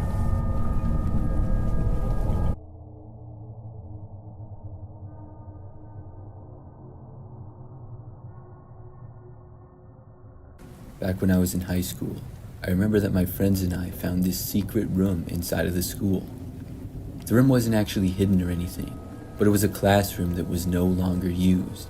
Now it was vacant and just stored a bunch of random stuff in it. You see, the school that I went to was pretty old, but it had been renovated several times. This caused the overall layout to be somewhat strange, and this classroom was in the corner of a normally quiet hallway. It was not in an area that would normally get a lot of foot traffic. My friend Michael was the one that originally found it. I'm not sure how, but I guess he must have just been curious and tried opening the door. Apparently the lock on the door didn't work, so it would just open. So Michael, me, and 2 other friends are the ones who knew about it. We had a bit of a friend group, and we went in, and it was interesting to see all the stuff in there. It had some things from over 10 years ago, such as old assignments from various teachers and old equipment. There were box TVs that were on those stands with wheels, and old whiteboards as well. The room also had desks scattered about, and tons of books. It was quite cluttered, and had carpeted floors as well. So my friends and I would occasionally go into the room and hang out before school, between classes, during lunch, or other random times. It was just our secret hangout spot for the friend group. We were certain that nobody knew we were in there, and we made sure that nobody was looking whenever we went in, which was pretty easy. So one day, in between classes, I went there with 3 other friends. It was right before our last class of the day. Michael had told us to meet there in our friend group chat. He wanted to talk about some plans to hang out and play basketball over the weekend. So I remember that everybody left to go to their classes, except for me and Michael, because we had a class together and it was really close by. We were still sitting at desks and talking when we heard this sound come over the school intercom. It was strange because I didn't know what it was about, but shortly after, we heard this announcement that the school was being locked down. In my time in high school to that point, we had never had a lockdown before. I didn't really know what the reason for it was, but I was a little bit nervous. Obviously, in a lockdown, you're supposed to go to the nearest classroom and nobody's allowed to be in the hallways. Michael and I thought about walking to our classroom, but then decided to just stay in the room that we were in. I mean, we were in a classroom after all, and nobody probably even knew that we were here. There had been lockdown drills at the school before, so we knew the basics of what you're supposed to do. Turn the lights out in the classroom and lock the door. There was a cover already over the small window in the door to this classroom, so whether the light was on or off, you really couldn't tell from the hallway. So we left it on, and then I went to try to lock the door. However, I remembered that the lock on the door seemed to be broken. I mean, that's how we were able to get in the room in the first place. We figured that that wasn't a big deal though. So Michael and I just sat in random desks in the room, talked and went on our phones, and waited for the lockdown to be over. Neither of us had any idea as to what it was for. Other than us, things were very quiet. We texted some friends trying to figure out what was happening, but nobody seemed to know. Then, I would say about 15 minutes into the lockdown, we heard footsteps approaching in the hallway. I was sitting not too far away from the door, so I quickly got up and turned the light off, just in case it was visible at all from the outside. The footsteps continued to get closer, and Michael and I got really concerned. We probably weren't supposed to be in here in the first place, so whoever this was, if they came into the room, we had to hide. Very quickly, we decided to just find a hiding place. Now, there was so much junk in the room that it really wasn't too hard to find a hiding spot. Michael and I took about 10 seconds to get in our places. He went in the far corner of the room behind a cabinet, and I hid on the ground to the side of the desk. The classroom was also very dark, so it would not be obvious where we were. Then, just moments after hiding, the footsteps reached right outside of the door. The doorknob turned and the door opened. Then we heard somebody entering. I looked up from where I was. I saw this man walk in, but I couldn't really tell what he looked like because of how dark it was. I was confident that he couldn't see me though. When the guy got inside of the room, he closed the door quietly, then stood just inside of the entrance. After a few seconds, he took a few steps into the room. Michael and I were both trying to be as quiet as we possibly could. I literally held my breath for a while before breathing as quietly as possible. The man was just standing around a few feet inside the room for a while. This went on for maybe 5 minutes. I wasn't sure who this guy was, if he worked for the school, or if he was possibly the cause of the lockdown. He didn't really seem like a teacher, and I didn't know why he would enter this room, so I was starting to think that it was the latter. Then, out of nowhere, Michael made a sound. I think that he just moved slightly. I'm not sure why, but you could just barely hear it because of how quiet it was. When this happened, I heard the man in the room suddenly move a little bit. Then he spoke. The guy said, "What was that? Is somebody in here?" My heart started beating like crazy, but I didn't move or make a sound. Michael did the same. After a few moments of silence, the man called out again, asking who was there. He sounded aggravated and even kind of nervous. Then he shouted, asking if anybody was inside of the room. Michael and I did not make a peep. Then we heard the man quickly walk to the doorway, and the door opened up seconds later. Then the man left. I let out a huge sigh of relief, and I'm sure that Michael did the same. We stayed in our hiding places for a while though, just in case the man were to come back. Probably about 20 minutes later, there was an announcement that the lockdown was over. We felt much better. We then left the classroom and went to our final class of the day. Later after school, we were able to find out that the lockdown was caused by a suspicious man inside of the school. Based on what I heard, I'm 100% certain that the man that entered the classroom we were in was the same guy. He must have been trying to find a place to hide, and we were already in there. Apparently, Michael must have scared him off. I'm really glad that the guy didn't try to find us or anything, and just left.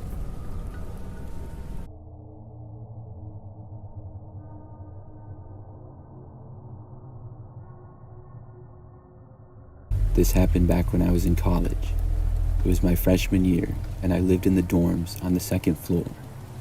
The dorm building that I had was very popular for freshmen and was pretty large. I remember that not long into the school year, maybe a week or two in, I started to get to know some people. I was making some friends in my classes and got to know a couple people who lived on my floor as well. There was this one guy, though, who I always seemed to run into or see. He was a little short, had dark brown hair, and lived down the hall from me. Almost every day when I left for class, I would see him. He would seem to be leaving either right before me or right after me. And when I would return to my dorm, I would almost always see him too. It was crazy. The school was not that large, but it wasn't that small either. I also saw him in several different locations around campus. I chalked it up to just a coincidence. I mean, we likely had similar class schedules, and we were both freshmen. Despite seeing him all the time, I never actually spoke with him. After probably a month of seeing this guy multiple times on just about a daily basis, I didn't think that much of it. But I got suspicious one time when I went to go fill up my water bottle down the hall. The dorm rooms had no running water or bathrooms in them, so you had to go down the hall to use either the community bathrooms or the community water fountain. I left my room, and the water fountain was kind of around the corner. When I walked back and entered my dorm room, I saw the guy just standing there a few feet inside. He looked surprised to see me, but I was just as surprised to see him. He said something like, "Sorry, I accidentally went in the wrong room." Then he quickly walked past me and left. I was so confused that I didn't say anything, and I just watched him leave. Then he was gone, and I locked my door. After thinking about it for a while, though, I realized how that made no sense what he said. Sure, he lived on my floor, but we had been living there for like a month now. There's no way he would just accidentally walk into the wrong room. I had only been gone for like 30 seconds to a minute at most filling up my water, so he had probably just entered my room when I got back. That very same night, though, it got even weirder. I was up late doing homework. It was probably like 11 p.m. or maybe midnight. I was planning to go to bed really soon. I just remember that when I was in my room, I heard my doorknob start to turn. My door was thankfully locked, so whoever it was did not get in. But I knew who it probably was right away. That one guy that I kept seeing. I got up and ran over to the door and looked out of the peephole. When I got there, though, whoever it was now gone, and I saw nothing. Now I was really creeped out that he tried to enter my room so late at night. Of course, I had no proof who it was, but I had a strong feeling. The next day, I saw the guy once more. He left his dorm room not long after I passed by his in the hallway. I was walking to my class, and I assumed that he was doing the same. He was walking about 20 feet behind me, maybe, and I thought about turning around and confronting him. Then I could ask him if he tried to enter my room the previous night, but I decided not to. I just walked to class and didn't see him anymore when I was about halfway there on campus. I didn't see him for the rest of the day either, until later that night. This time, though, I went down to the computer lab. We had a smaller computer lab in the basement of my dorm building. Generally, it was pretty quiet, especially late at night. It was a better place to get homework done, because there was a printer and less distractions than my room. So I was finishing an assignment and focused on that. All of a sudden, I looked up and saw the guy at another computer. He wasn't looking at me, but I was so mad when I saw him. There was no way he was not purposely following me around or something. He wasn't that close to me, but when I saw him, I just finished as fast as possible and then left. I didn't want to be around him anymore. When I left the lab, I did not notice him leaving right after me or anything. I quickly made it back to my room and locked the door. Then I went to bed after that. The next thing that happened was a few days later. It was the weekend, I believe either a Friday night or Saturday night. I went out with some friends and was gone until pretty late. At probably sometime after midnight, I was dropped off in front of my dorm building. I went inside and then was walking up to my room. Things were very quiet with how late it was. When I got up to my floor, I walked down the hallway to the end where my room was. But shortly after I passed by that one guy's door, I heard it open. I sensed him start to walk behind me. I was slightly annoyed, but that was all. As I kept walking to my room though, he continued to follow me and seemed to be getting closer. I walked a little bit faster, and I could feel him getting closer still. Then I just started running. I ran the rest of the way to my room, unlocked the door as fast as possible, and then got inside. When I was unlocking it, I could hear him now running, but I didn't look. Then I slammed the door shut and locked it. Not even a second after that, he arrived at my door and tried opening it. He was trying like crazy, but the door was locked, and then he started pushing on the door like he was trying to force it open. I took out my phone and called campus safety. Meanwhile, he started to basically throw himself up against the door, like he was trying to break it down or something. This went on for a minute or so, and then he stopped. I went to the peephole and looked, but he was still standing there. I thought he was going to walk away, but then he tried opening the door again and breaking the door, but the door held up. Then a campus security officer arrived and saw him at my door. He was questioned, and I heard him claiming that he must be at the wrong door again. What a lie. He went back to his room after that, and then I talked with the campus safety. The guy ended up getting kicked out of the dorm building, and I believe kicked out of the university as well. I never saw him after that. I'm sort of worried that he might show up and stalk me someday or something, but luckily, I haven't seen him since.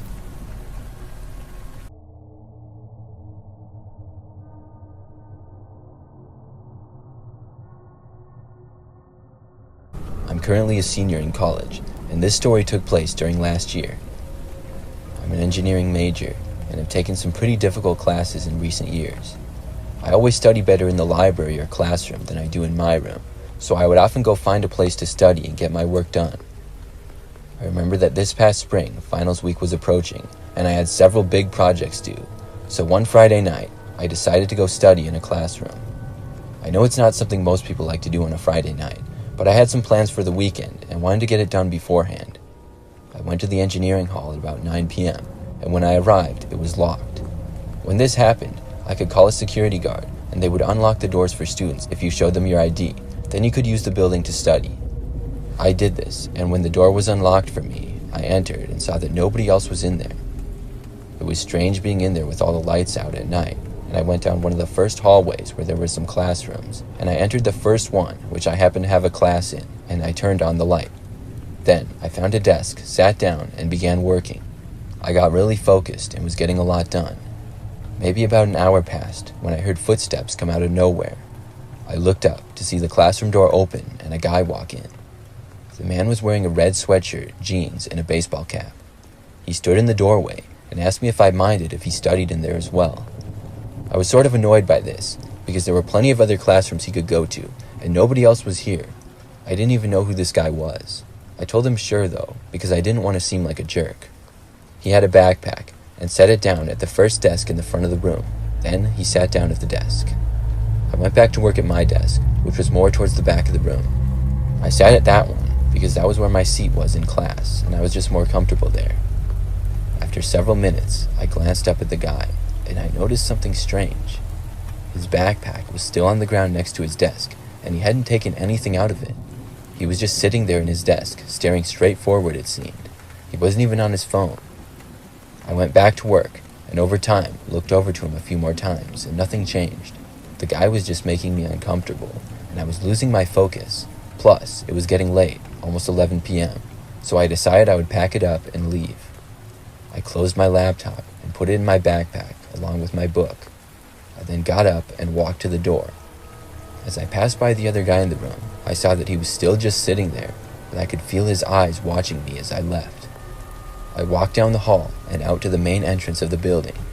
That's when I heard footsteps coming down the hallway. I just knew it was the guy, and he was leaving now. Nobody else had been in there. I was getting suspicious of him, and I picked up my pace in walking. I left the building and went out to my car in the parking lot. When I got outside, I noticed there was just one other car in the parking lot, and sure enough, I saw the guy come out the doors and was headed for the car. I drove off to go back to my apartment. It was only about a 5-minute drive, and I lived just a few blocks outside of campus. I drove there with the guy tailing me in his car. I parked in my parking space and got out to go inside. I noticed that the car the guy was in parked a few spaces away from mine, but the guy stayed inside the car. This made me feel a little better for some reason, although I still didn't know what he was doing. But I went inside my apartment and then went up to my window to watch. I knew the guy didn't live here because there were only 8 units, and I had seen everyone else who lived there over the course of the year. Plus, I had never seen his car before. The guy stayed sitting in his car with the lights on for quite some time. So long that even when I was in bed about to fall asleep, I looked out and saw that he was still there. By then, it had to be about 2 a.m. Eventually, I fell asleep. The next morning, I woke up, and when I looked out the window, the guy was not there anymore, thankfully. I went outside, and when I did, I noticed that on the outside of my front door, near where the lock was, as well as on the side of the door near where it opened, there were noticeable scratches and small dents that hadn't been there before. I think that guy had tried to break into my apartment during the night while I was asleep. I always wondered who he was and why he did this.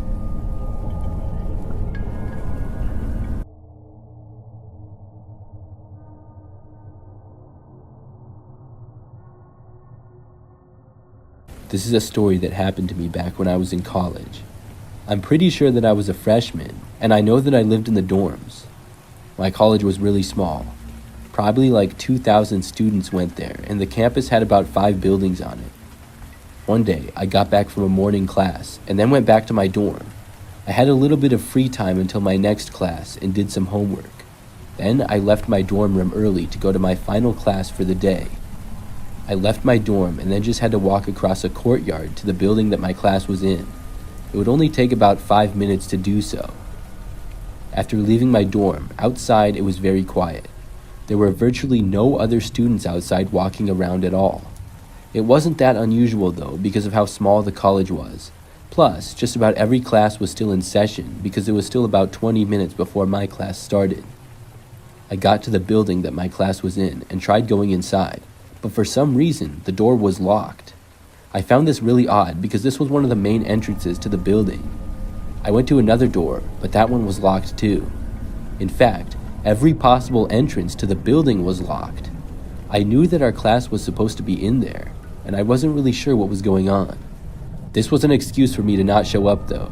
I was a good student, but the class was pretty boring and I didn't mind skipping it. I turned and walked back to my dorm. But as I was turning around, in the distance, I saw this one guy running. I thought it was kind of weird. He ran from behind one of the other buildings and then went behind a bush, probably about 100 feet away from me. As I started to walk back to my dorm, I saw the guy come out from the bush and then kind of start to walk in my direction. I turned back and kept walking. My plan was to go back to my dorm and take a nap. I remember getting to the door of my dorm building and opening it up. When I got inside, I was starting to walk to the hallway when I heard somebody trying to open the front door. I looked back and saw the same guy who I had seen outside running. He looked in the window right at me and waved. Then, he knocked on the window a few times. The guy wanted me to let him in. At first, I was going to. I didn't know who he was. I had never seen him before. I thought maybe he lost his key to get in or something.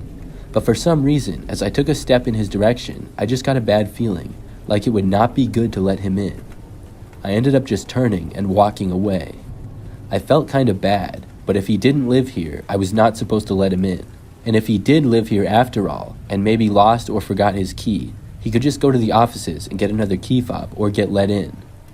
I had never seen him in the building though, so I really wasn't sure. I went upstairs to my dorm room and then fell asleep for an hour or two. As a college student, I was never getting enough sleep, so I took naps all the time.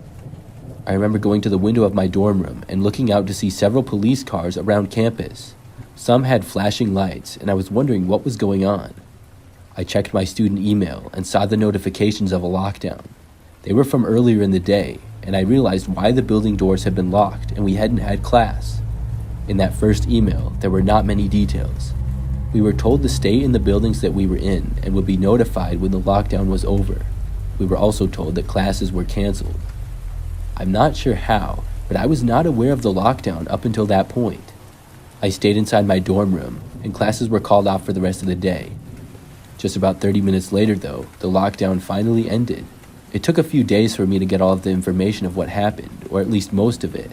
But a guy who did not attend the college, but lived in the area, apparently made several threats against the university. Somebody who did go to the college knew that guy and reported him. He later showed up on campus, and after seeing him, he was reported and the place got locked down. He was locked out of buildings and hid on campus for several hours. There were multiple reports of him trying to get inside buildings. He happened to be the same person that I had seen outside, and I almost let him into my dorm building. I'm really glad that I didn't.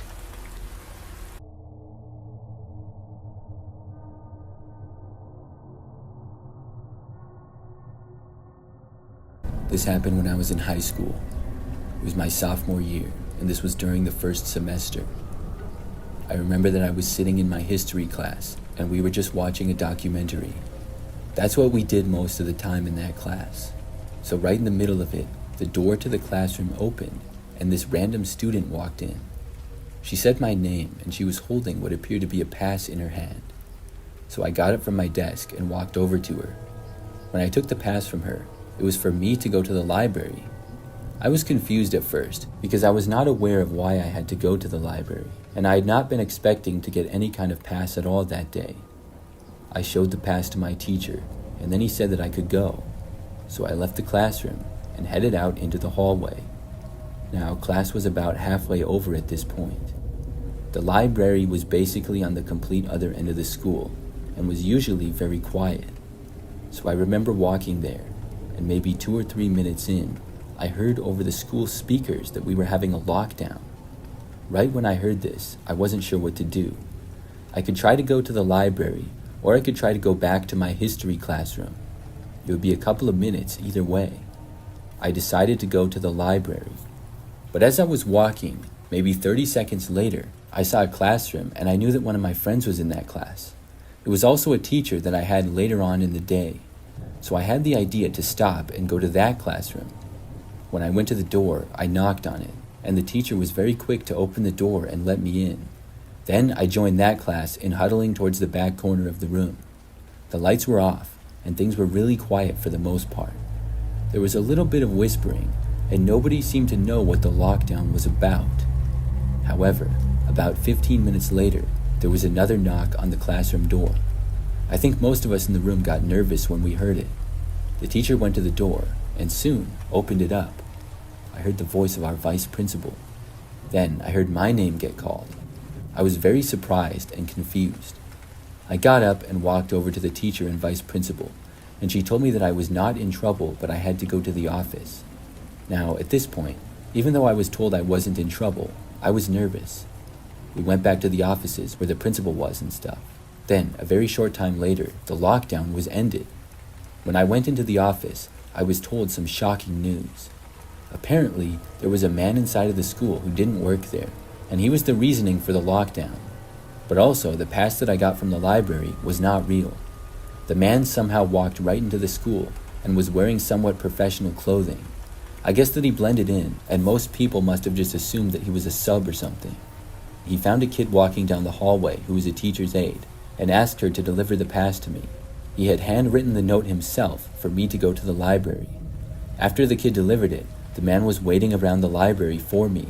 What his intentions were, I don't know. I was told about this and asked a bunch of other questions.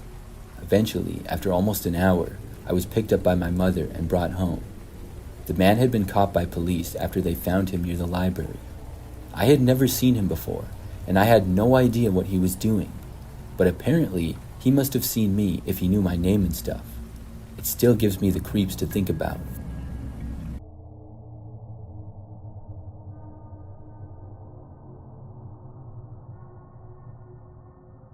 When I went to college during my senior year, I lived in a house with one roommate. The house was a little ways off campus, and my roommate's name was Alyssa. A few months into the school year, Alyssa went back home one weekend. That meant that I would be living in the house by myself. The house was not that big, and I didn't think too much of it. But the very first night, something happened. I was by myself in my bedroom, and it was probably like 11 o'clock at night. I was just watching a movie or something, and all of a sudden heard a loud banging on the front door. It wasn't even like somebody knocking. It was like they were banging on the door as hard as they possibly could. I was immediately startled by this. I got up and left my bedroom to go and see who was there. The banging went on for like 15 seconds straight, I would say. When I was walking down the hallway that led to the living room at the front of the house, it stopped. I arrived at the door and looked out of the window. When I did, I saw two men at once. One of them was running to the left and the other was running to the right. I only saw them for like a second before they went out of my view. It was so fast that I had no clue what they were doing, but I did know that they were running through my yard and heading to either side of the house or the back. I moved away to go to the back of the house. There was the kitchen and dining room. I walked back into the dining room and pulled back the curtains to the main window to look out. When I did, just about right away, I saw a guy there. He swung what appeared to be a baseball bat right at the window. Thankfully, it did not break on the first hit, but it was very loud. I instantly ran away from that window and into my bedroom. When I got in there, I got my phone and called 911. I also locked my bedroom door. As I was doing these things, I heard several more bangs from the window, and eventually, glass breaking. I was terrified. I just hoped they wouldn't try to enter my room, whoever they were. I heard the two men enter the house and walk into the living room area. I was on the line with 911, begging for them to get there faster. The footsteps of the men inside went around the living room for maybe a minute or two. Then it sounded like they went back towards the rear of the house. Then I stopped hearing them at all. It was like they just left. Things were silent for a while after that. I couldn't believe it. I would say maybe 3 or 4 minutes later, the police arrived. I carefully left my room and let them in the front door. They searched the house and the entire property, but the men were gone. The window was smashed and the house was slightly messed up, but nothing appeared to be stolen. It was all very strange. The police eventually left and I had to get a new window. I still wonder what those guys were doing. Sometimes I think they broke into the wrong house or something, the way they just broke in and then left so fast.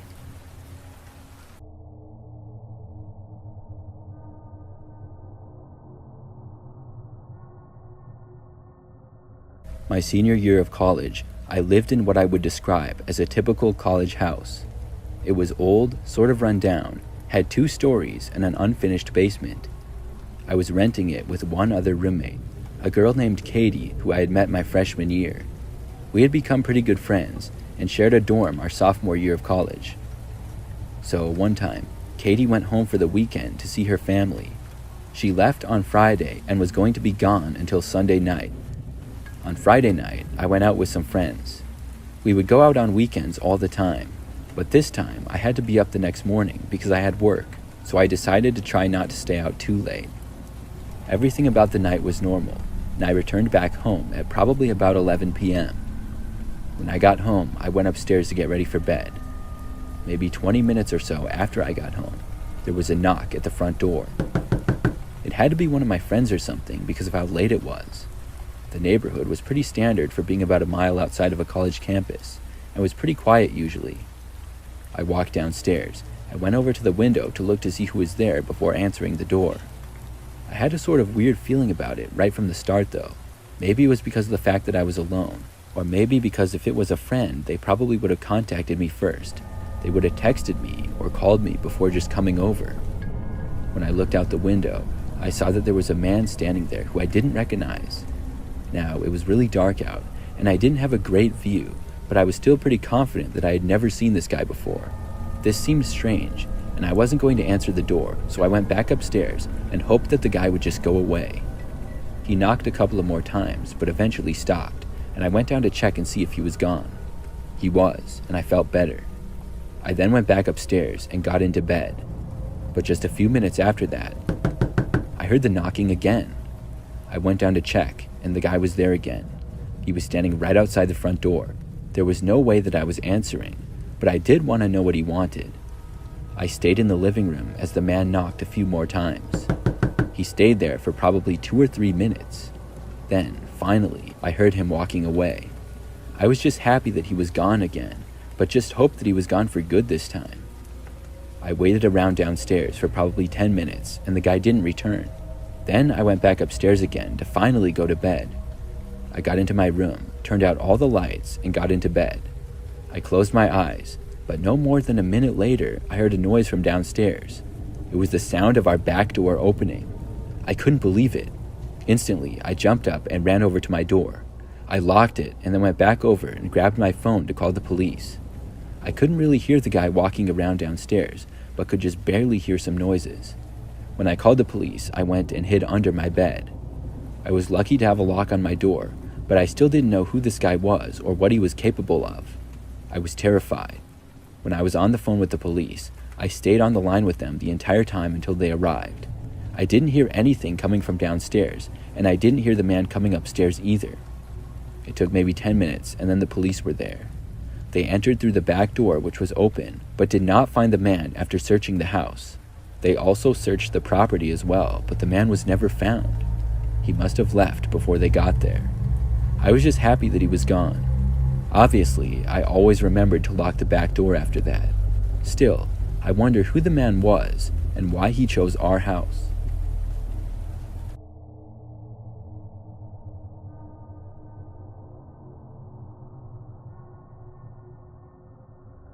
I remember back in my junior year of high school, we went on a field trip for one of my classes.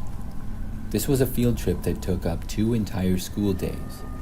We had gone to an amusement park for a science class, which was a lot of fun. I also missed a test for another one of my classes, but luckily my teacher was cool and let me make it up. So we scheduled a time after school the next day for me to make up the test. It was for Spanish class, and the classroom was towards the end of one hallway on the north side of the building. When I got out of school, I walked over to the Spanish classrooms. My teacher, Mr. Jordan, was in the classroom, and a couple of other students were there as well. I'm not sure what exactly the other students were doing there. I think they might have been making up an assignment or something like that. Mr. Jordan handed me the test when I got there, and he told me that I could take the test in another room. He said the students were going to be talking to him in his classroom, and he didn't want them to distract me. So he had gotten a key to a nearby Spanish classroom of Mrs. Aceves and said that I could take the test there. So we walked over to the classroom of Mrs. Aceves, and she was already gone for the day. Mr. Jordan told me that he would be in his room if I needed anything. Then he told me good luck and left. I sat down at a random desk and then started the exam. Spanish was a class that I was decent at, but I wasn't expecting to ace the test or anything. However, as I went on with it, things were going really well. I was feeling confident about my answers until when I was almost done, I heard suddenly the school was having a lockdown. Of course, this was strange, partly because it was after school hours. I didn't know that schools had lockdowns when school wasn't in session, but I guess it makes sense. So anyways, I didn't really know what to do. I could stay there in Mrs. Aceves' classroom, or I could try to go back to Mr. Jordan's room, which was just around the corner. After debating it for a moment or two, I decided to go back to Mr. Jordan's room, so I got up and left the classroom. Mr. Jordan's room was literally right around the corner, like 50 feet away. There was only one classroom separating the two. So after I got out into the hallway, I walked over to Mr. Jordan's room. When I got there, I tried opening the door, but it was locked. I was expecting him to come over and open up the door, but literally right after I tried opening it, I heard a noise behind me. It was footsteps, and somebody was walking from around the corner past Mrs. Aceves' room. It was some random woman who was clearly not a student or a teacher. She had really messed up hair, and I just knew right then that this lockdown must have been caused by her. The woman started just walking towards me. Without any more time to wait for Mr. Jordan, I started walking away farther up the hallway. When I did, I saw the woman start to walk after me. She was really creeping me out, and I had no idea what she was doing here. As I walked through the hallway, it was completely silent and nobody else was around. I started walking faster, but could hear the woman still behind me. I turned and went into another hallway, and the woman followed. I was continuing to walk faster and faster, and the woman was doing the same. I didn't want to know what would happen if she caught up with me, so I kept going down one hallway after another. The woman was keeping up with me no matter what I did. I didn't want to risk stopping and trying to go to a classroom because I didn't know which teachers were still at school, and basically all the doors were closed as well. So I kept going. Soon, I made it all the way to the front end of the school. I saw the front doors and I went for them. When I made it outside of the school, the woman did not leave after me and she stayed inside. After that, I just ran for my car and went home. I learned later on that the woman was in fact the cause of the lockdown. I'm not sure what she did, but the police were called for her and the school was locked down. Except the police showed up at the entrance that the woman was seen by, which was not the main entrance that I left out of. I guess Mr. Jordan was literally walking to the door to unlock it when I walked away. He let me finish the test the following day after school, and I'm really glad that the woman never caught up with me.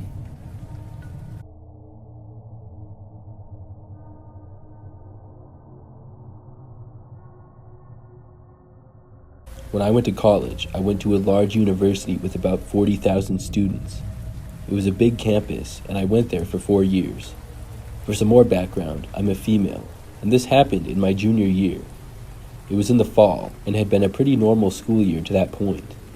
During that time, I lived a little ways off campus in an apartment that I rented with 2 other roommates. Most of the classes that I went to had quite a few other students in them. We would have class in large rooms with many seats, and it was hard to know all of the other students in each class. In one class that I had, I usually got there early and sat in the same spot. It was kind of towards the back and on one end near the aisle. I would be one of the first students to class, and a few weeks into the semester, a guy started sitting next to me. He also started talking to me every time that he sat there, and I wasn't happy about this. He was rude and annoying and wouldn't leave me alone. He never introduced himself to me, but I found out that his name was Jake. Every time that he talked to me, he would say that I should come over to his place, and I would always say no to him. It only went on for like 2 weeks when he would sit by me. It felt like longer though, because he would never pay attention to class like I tried to. He would talk to me, or just go on his phone, and it was really distracting. When I told him that he was being annoying, he didn't stop until like the 5th time that I told him. He finally did stop though, and also stopped showing up to class. I would see him after class though, and he kept trying to talk to me. Soon though, I stopped seeing him altogether. I didn't really know anything about him, but once I stopped seeing him, I was glad. I didn't give it much more thought. But no more than a week after I stopped seeing him altogether, he began reaching out to me on social media. He first added me on Snapchat. I'm not sure how he got my username, but after he added me, I added him back, not knowing that it was the same Jake. When he started snapping me, I realized who it was. I did not reply, and I deleted him. He then moved to Instagram and started sending me direct messages. I didn't respond, and then he started sending me texts. I had no interest in him at all, so I blocked him on all platforms. Now, it wasn't just the fact that I didn't like him. He came across as really sketchy. Something about him definitely gave me a bad feeling. After I blocked him, I thought that my problems were over. I figured the guy would leave me alone and move on. For several days, I didn't hear from him or see him. But then, one night, I happened to be at home at my apartment by myself. Both of my 2 roommates were gone. One was at work, and the other was at her boyfriend's. There was then a knock on the door. It was like 9 o'clock at night, so this was kind of weird. Our apartment was on the 2nd level of 2, but it also opened up to the outdoors and a walkway. It was kind of like a motel if I had to describe it, but it was apartments. I walked over and looked out the window to see Jake standing there. I had a really bad feeling right away. How did he know where I lived? I had no idea, but there was no way that I was answering the door for this guy. My first thought was to try and ignore it. I calmly walked away into the hallway and then my bedroom. I heard the knocking again coming from the front door, but I still ignored it. After probably 5 minutes of not hearing any more knocking sounds, I left my bedroom. But when I got into the living room, I saw Jake standing there, but leaning down and looking into our window. We had some curtains, but they didn't really cover the whole window. It wasn't that hard to see in. He was looking right at me. My first reaction was to move quickly back into my bedroom. As I was walking away, he started banging on the glass. I had a really bad feeling and was afraid that he was going to break in. He banged on the glass again, even harder than before. At that point, I decided to call the police. Clearly, he could see that I did not want to talk to him and I wanted him to go away. I dialed 911 and hid in my bedroom as I told the operator the situation and what was going on. I was told that the police would be there shortly. Meanwhile, I wasn't really hearing anything like knocks on the window or door. I got curious as I waited and went out into the hallway and looked around the corner. When I did, I saw that he was still there and looking through the window like before. I went back into my bedroom and did not come out until I was sure that the police were there. They arrived pretty fast, and Jake was still at my door. I heard them talking to him and went into my living room. They basically talked to Jake and told him not to bother me again in any way. He agreed, and then they sent him on his way. Then I talked to the officers and told them about what had happened. I hoped that this incident would cause Jake to leave me alone once and for all, and for the next week or so, I did not see him or hear from him. I thought that everything was good again. Probably like a week and a half later, I had a normal school day. I went to one of my classes like I always did. Maybe 10 minutes into it, I heard this weird noise come over the class speakers. The professor stopped what he was doing and then went to look at his phone. There was then an announcement that campus was being locked down. This seemed really strange, and everyone was confused. All of the people in the class seemingly started talking at once. The professor walked over to all of the doors, closed them, and locked them. He told us that we could not leave until the lockdown was over. I tried to find out what was going on, but nobody really seemed to know anything. This went on for probably 30 minutes or longer. Finally, it was over, and the professor ended class early. After that, I went home. I found out that the lockdown was caused when somebody spotted a man who happened to be Jake walking on campus, but he was seen with what appeared to be a gun. It was reported, and there was immediately a lockdown followed by an investigation. I guess Jake tried to go in a building that was locked and then left campus, but police caught up with him after a campus security guard saw him walking away. Nobody was harmed or anything, but Jake didn't even go to our school. I couldn't help but wonder if he was trying to go after me. I had, after all, called the police on him. Luckily, though, he was spotted pretty quickly and nothing happened. It still really creeps me out to think about it, though.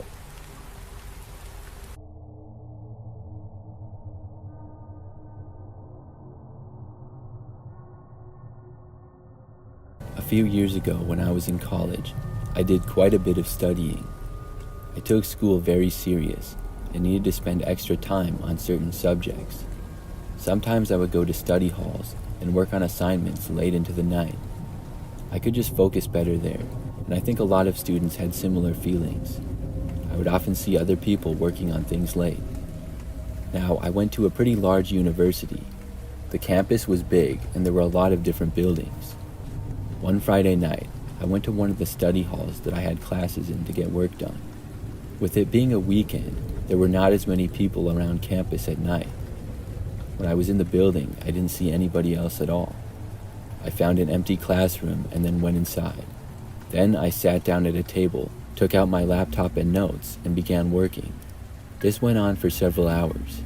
I would often lose track of time when I was working hard. I remember at one point, I heard a door open and shut off in the distance.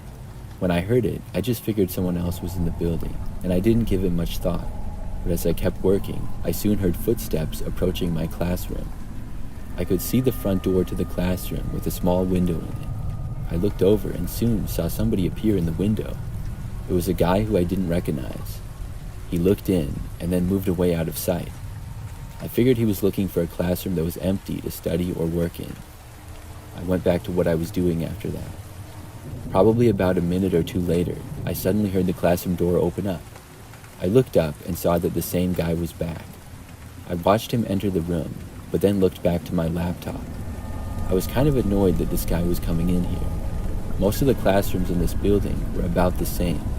He could have gone to any other one, but he was going to the one that I was in. I was focusing on my work for the next minute or so, when I realized that I never heard the guy sit down. I glanced back up and saw that he was still standing there, right inside the door.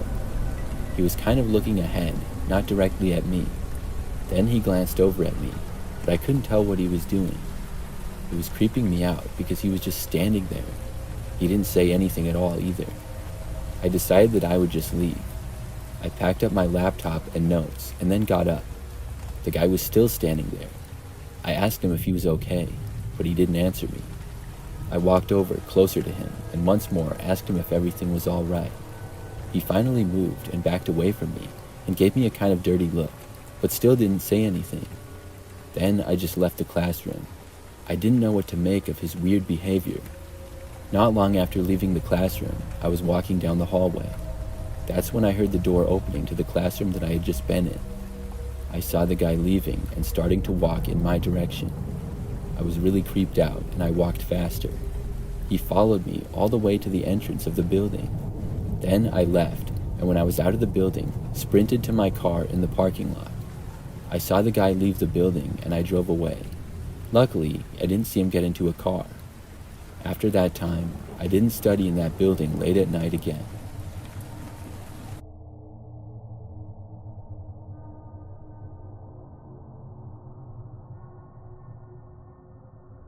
When I was in high school, I considered myself to be a pretty easygoing guy. I had a good friend group, which I would hang out with sometimes, but I remember that a new kid came into our school my junior year. His name was Brad, and I didn't like him at all from the start. He just seemed like an arrogant guy with a really short attention span. I also had 2 classes with him. I just remember always seeing him on his phone during class, and the teacher would get mad at him about it. He seemed to not care about class at all, and also skipped a lot. The few times that I was around him because of a group project that I got put in with him, he did none of the work. He was always making excuses and stuff. And one time, he even said that he couldn't do any work that day because his vape broke. I thought he was joking, but he actually did nothing the entire time that day.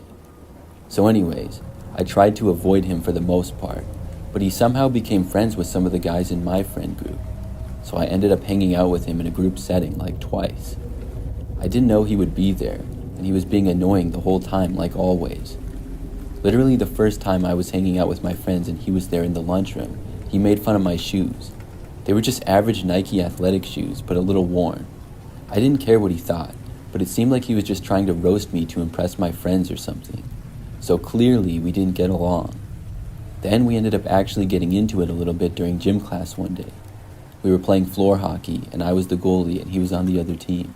He basically picked up the goal and moved it to try to score. So then I picked up the goal and I threw it, and then he started getting in my face and some other kids held him back. It was more about the fact that we didn't like each other than we really cared about a gym class game. But I remember not long after this incident, one of my friends told me that Brad really hated me. I already had a hunch, and I said that I didn't like him either one bit. I tried to stay away from him, but sometimes it was hard with us having classes together and mutual friends. I didn't know why any of my friends spent time with him anyways. But one night, I was at home when one of my friends, Jamie, texted me saying he needed a ride. He told me that he was at the high school and told me to come to Lower Lot. I didn't really want to go at first, but he told me he would buy me Taco Bell if I did. The school was a little less than 10 minutes away, so it wasn't that big of a deal. I told my parents I had to give Jamie a ride home, and then I left. I think it was about 8:30 p.m. or maybe 9 at this point.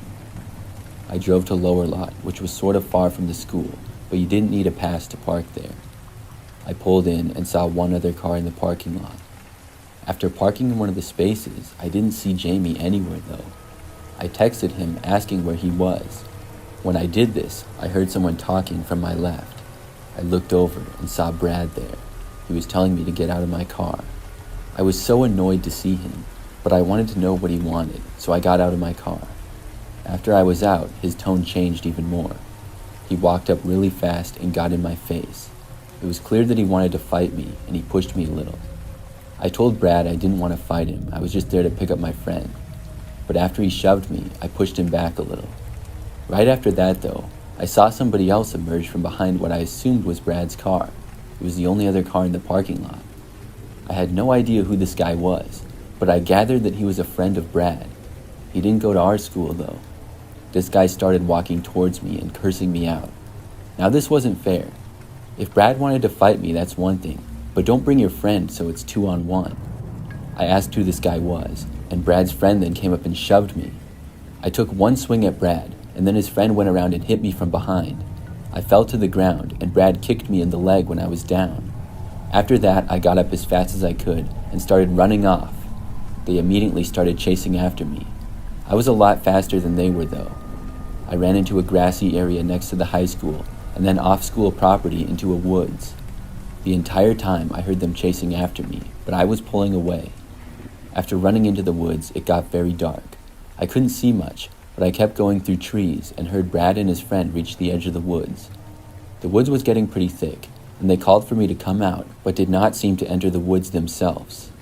I waited in there for a while and hid behind a tree.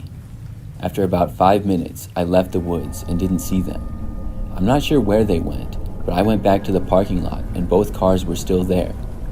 I went back to mine and then I drove home. After getting back, I texted Jamie and cursed him out. He claimed that he didn't know Brad wanted to fight me and also claimed that he didn't know Brad's friend. He told me Brad told him to say what he did because Brad really wanted to talk to me and I wouldn't respond to him. It was a lie because Brad never reached out to me at all. I do believe Jamie, but it was still messed up for him to say that to me. Over the next few days, I didn't see Brad at all. He wasn't in classes, and I was happy about that. In fact, I never saw him again after that. He didn't show up to class anymore at all.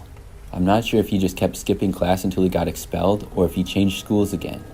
Either way, I'm glad I don't have to see him anymore.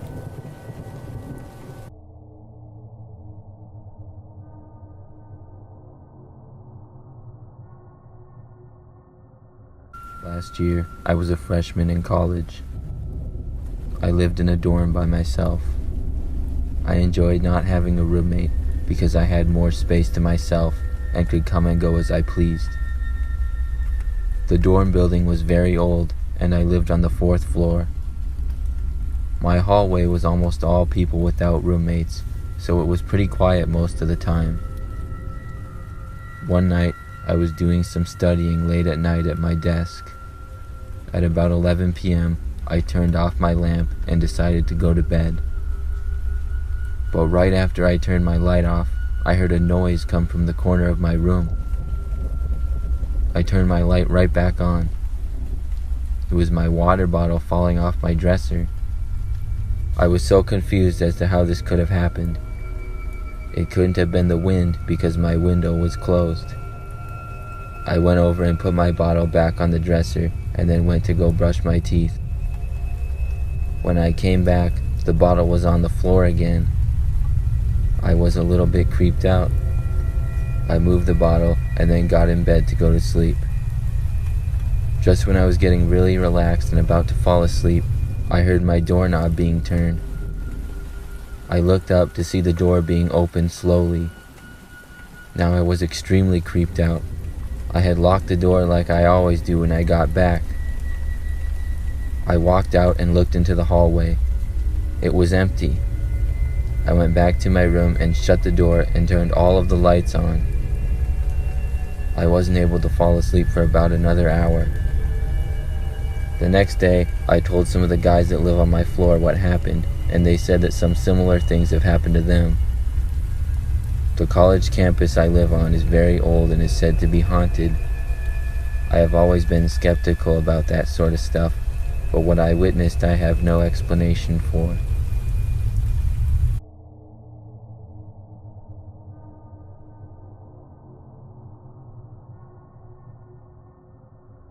This happened back when I was in high school. It was during my senior year in the fall semester. I remember that I had study hall, and during this time, I would often go to the library. We were allowed to, but I was one of the only students that did. Most of the other kids liked to stay in their classroom and work there. If I didn't have any homework, I would stay in the classroom myself. But when I was working on stuff, I'd go to the library because it was much easier to focus there. So one day, I was in the library doing homework during study hall. I was listening to music on my headphones, and I was able to finish my homework with a little bit of time left in class. I was going to leave the library early to go to my locker before the final class of the day. At my high school, the rules were not really that strict. You didn't even really need a pass to walk in the hallways during class periods. So I headed out from the library, I think about 3 or 4 minutes before class would be let out. I walked back to my locker, which took a few minutes. Then I put my books away and got the one for my final class. Then I stood around at my locker and looked at the time. Class was out by now, but I was not seeing any students in the hallways. This made me a bit confused. Now I took my headphones out, which had been in the entire time playing music. Things were completely silent. I was really confused, so I just walked to my next classroom. But when I got there, the door was locked. At this point, I still didn't think of a lockdown. I started heading back to my locker, thinking of what could possibly be going on. I hadn't heard the lockdown announcement because I had my headphones in. When I made it back to my locker and saw that the halls were still empty, I checked my watch and phone for the time. My times were not off, and I matched them with the school clock. I just didn't understand where everybody was. Then, I finally realized that there must be a lockdown going on. At first, I was thinking and hoping that maybe it was a drill. So I started to go to my classroom again and was going to knock on the door. My teacher would then be able to let me in. I had to go down a couple of hallways to get there. When I went down one, I passed by a staircase and I heard multiple people walking down. After I passed it, I looked back and I saw these 3 men going down the stairs. Each of the 3 guys were wearing all black clothing and ski masks. Instantly, I had a bad feeling about it. I kept walking and then quickly went around a corner.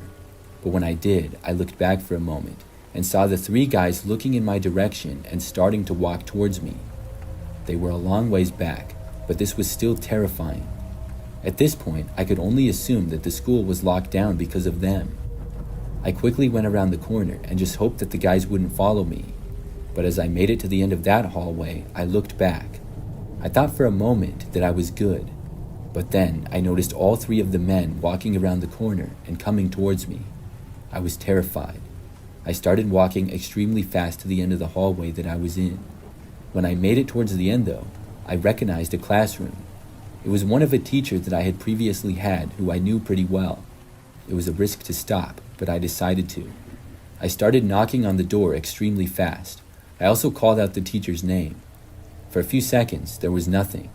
I tried the door, but of course, it was locked. I turned and saw the men coming around this corner too. They looked right at me. For a moment, I was about to turn and run, but then the door opened. I quickly went inside and then shut the door and locked it behind me. The men did not try entering the room or knock on the door, so they must have passed by. But I'm still confident that the guys were going after me until I got in the classroom. The lockdown continued for a while after that. I told the teacher about the guys and she called it in to somebody. Eventually, after like 30 more minutes, the lockdown finally ended. The 3 men left the school, but were tracked down a ways away. I really never learned much more about it than that. I just know that it was one of the scariest moments of my life when I saw those guys in the hallway. I'm really glad that everybody was okay.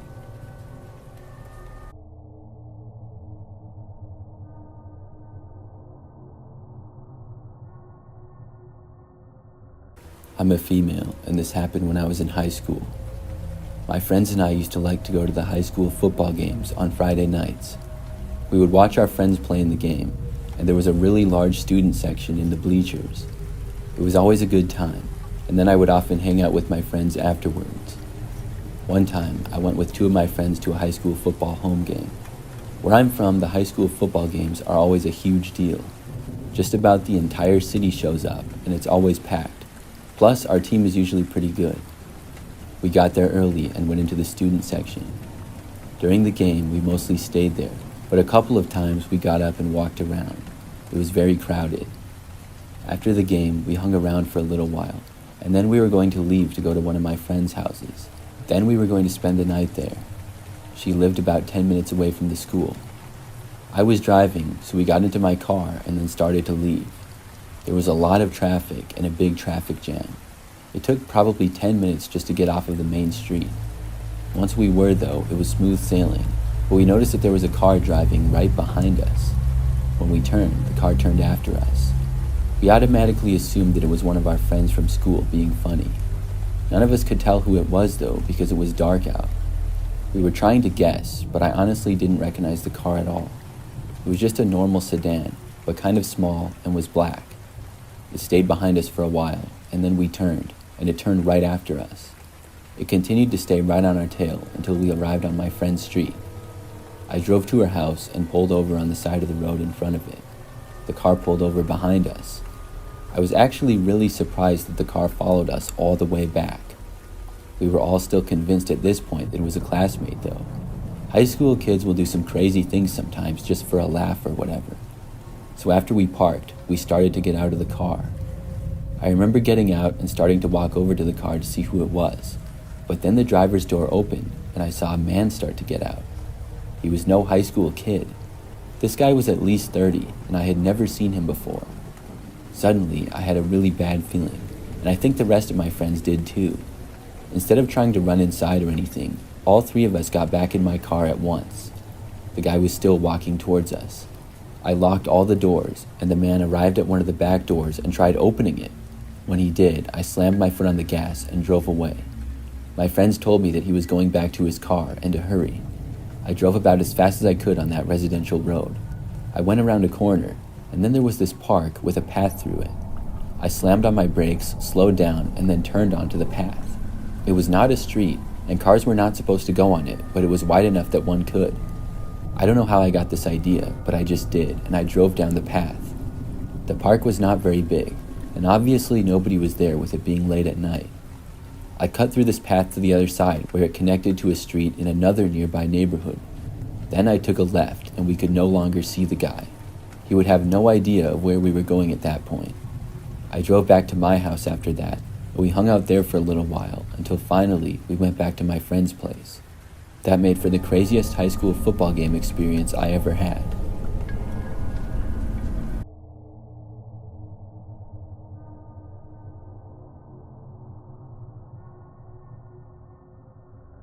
I went to a private university in college. It was very nice and I really enjoyed going there, but I will never forget this creepy incident. One day, I got back from the cafeteria at about 7 p.m. As I was walking up to my dorm room, I saw a man walking in the hallways. I should mention that I am a female and my entire dorm building was female only. I guessed he was just visiting somebody, which is not that strange at all. But the weird part was that the man appeared to be in his 30s. Nevertheless, I ignored him and walked to my room. It was a Friday and my roommate had gone home for the weekend. I got all my homework done for the weekend and then started watching Netflix. About an hour into that, I left my room to go to the bathroom. It was right across the hall, which was very nice. I got back to my room and unpaused my show and got back into it. 10 minutes or so went by and I heard something from the other side of my room. I was too focused on the show to really notice it. That is, until I heard it again, and this time it was louder. I turned my head to see what it was, and I couldn't believe what I saw. It was a man coming out from behind my roommate's desk. In fact, it was the man that I saw in the hallway earlier. He had a smile on his face and was walking right towards me. I screamed and ran for the door as fast as I could. I was just barely able to make it out of my room, and I slammed the door on the man behind me and ran away down the hall. He did not chase after me. I heard him yell at me that it was a mistake and he thought that I was someone else. I wasn't buying that from the creepy smile he had on his face. I ran to a friend's dorm who lived on the floor above mine, and we called the campus police. It didn't take long for them to arrive, and they found the man leaving the building when they got there. It turns out someone let him in the building, and he got in my room because I had left my door unlocked when I went to use the restroom.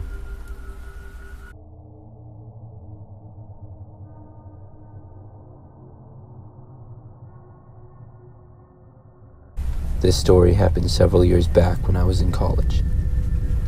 I attended a very large and old university, and it was coming to the end of a semester. I decided to go to one of the engineering buildings one night where one of my classrooms were, so I could study for the final test. I had a lot of work to do, and I wanted to be free of all distractions. I was an engineering student, and one of our buildings let you go into the classrooms if there wasn't a class going on, so I went in and began studying. I studied for hours and hours, and in the process, I completely lost track of time. I started at about 8 p.m., and I ended up making a lot of good progress and was almost done, when I heard a knock come from the door I was at. I was a little bit startled, but I thought maybe a janitor wanted to clean the room I was in or something. I looked at the clock and saw it was just past midnight. Nobody had been in the building at all when I got there, so I looked out the door, but I didn't see anybody. I thought it was a little strange, so I walked over to the door and looked out. The hallway was completely empty. Then I opened the door and looked out of it into the mostly dark hallway.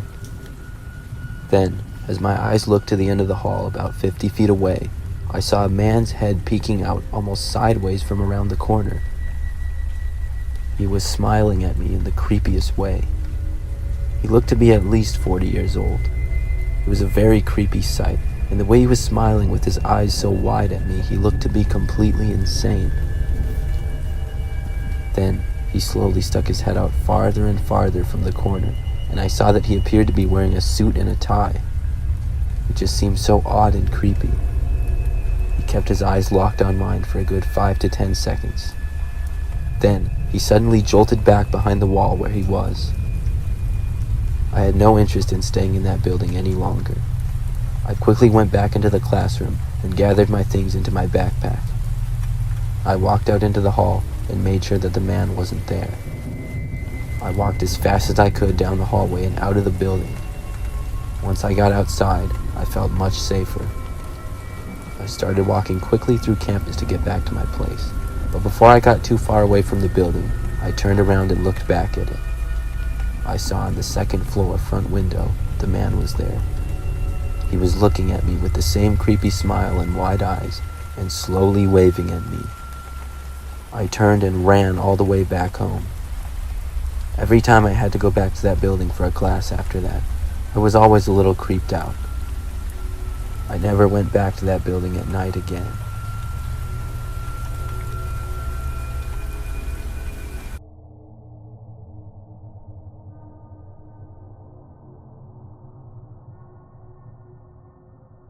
The story I'm about to share with you all started when I was a freshman in high school. I had gotten to know a lot of kids and met this one kid named TJ who happened to be on the baseball and football team with me. Keep in mind, I had only known him for a few months. One day, sometime during the first few months of my freshman year, I decided to go to TJ's house. I went with my other friend who I had known since I was young. We'll call him Finn. Key details to the story is I had been to TJ's house a few times before and slept over several times as well. His parents knew me, and my parents knew TJ's parents. When I got to TJ's house, we waited for Finn to get dropped off. When he did, we all decided to go to a nearby school because some of TJ's friends were supposedly goofing off on the roof of the school. When TJ's friends he knew weren't there, we decided to walk to the other side of the neighborhood TJ lived in. To get to the other side of the neighborhood, we cut through a community college that was small.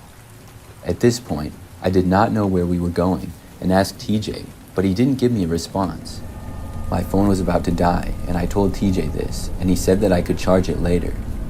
As we were halfway through the community college, we surprisingly ran into 5 friends of TJ's. 3 of them I had briefly met once before, and they were the type of people where bad follows them.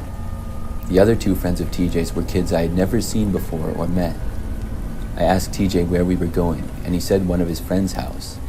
I got a weird feeling, as my phone was dead at this point and it was dark out. I was walking when one of TJ's friends thought I was talking bad about his mom, but I hadn't said a word about his mom at all. Then TJ insisted that I did, and shortly after, TJ and his other friends insisted that we fought. Mind you, Finn, my good friend, did not say anything and stood there not knowing what to do. I've been in fights before and can hold my ground. One of TJ's friends at this point was circling me and got in my face and shoved me. I turned, and his friend threw a punch at me and missed, and then I felt someone punch me with my back turned. I eventually tossed one of the guys to the ground and had him pinned, but the other guy then kicked at me. The guy I had pinned down was now on top of me and punched me, and one of my contacts fell out and I couldn't see.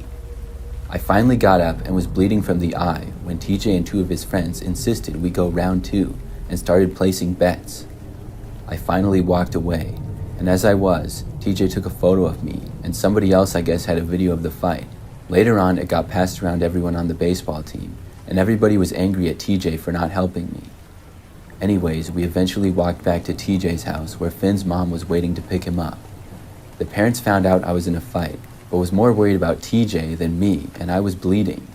My parents found out and were mad. We filed a police report on one of TJ's friends that basically assaulted me and attacked me. Days later, TJ was taken to a mental hospital because he allegedly wanted to come to school and shoot me in the back of the head in class. I took him to court for a restraining order, but the judge did not pass it and told us to make up and get over it. I realized that I was lured into the dark area of the community college to most likely get harmed. Finn did not help me, and I haven't talked to him since. I blocked TJ on everything and haven't seen him since either. I hope TJ doesn't do this to anyone else again, but it's a lesson that you might not know a friend as well as you think.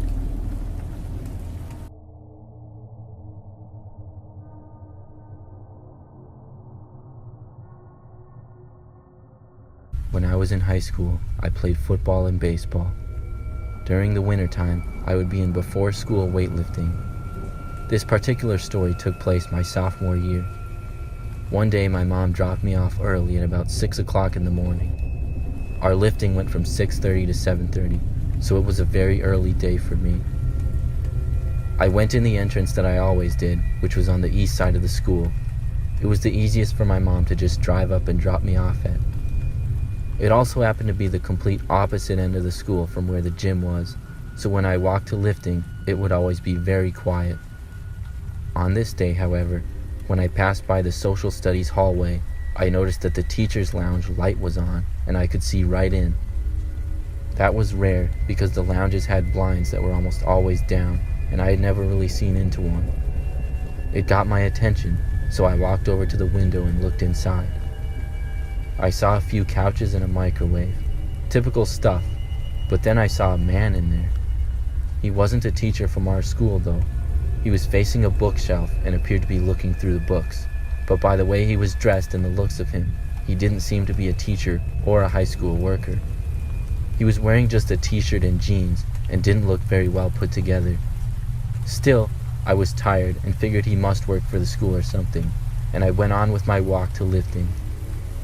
After weightlifting, I went to my daily classes, and it was a pretty normal day.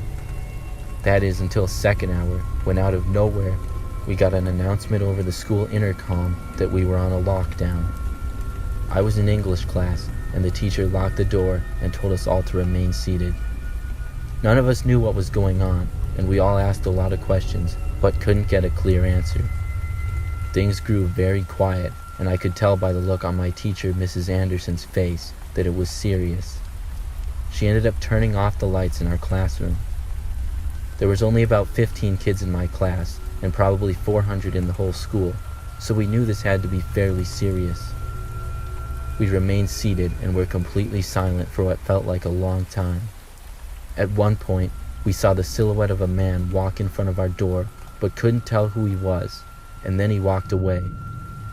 We heard some shouting only a couple of minutes later, and after about 20 more minutes, the lockdown was finally lifted. I later came to find out that the man that I had seen in the teacher's lounge was a former student who had graduated about 10 years prior. He was high on drugs and angry at one of the social studies teachers for some reason. He had hid under a couch in the teacher's lounge until the teacher came in and he attacked him. He then ran out into the halls, causing the lockdown, but was caught by police shortly after. I felt bad that I hadn't reported the man earlier, and I told the principal my story. She said that it wasn't my fault, and the teacher who was attacked was just fine and had no serious injuries.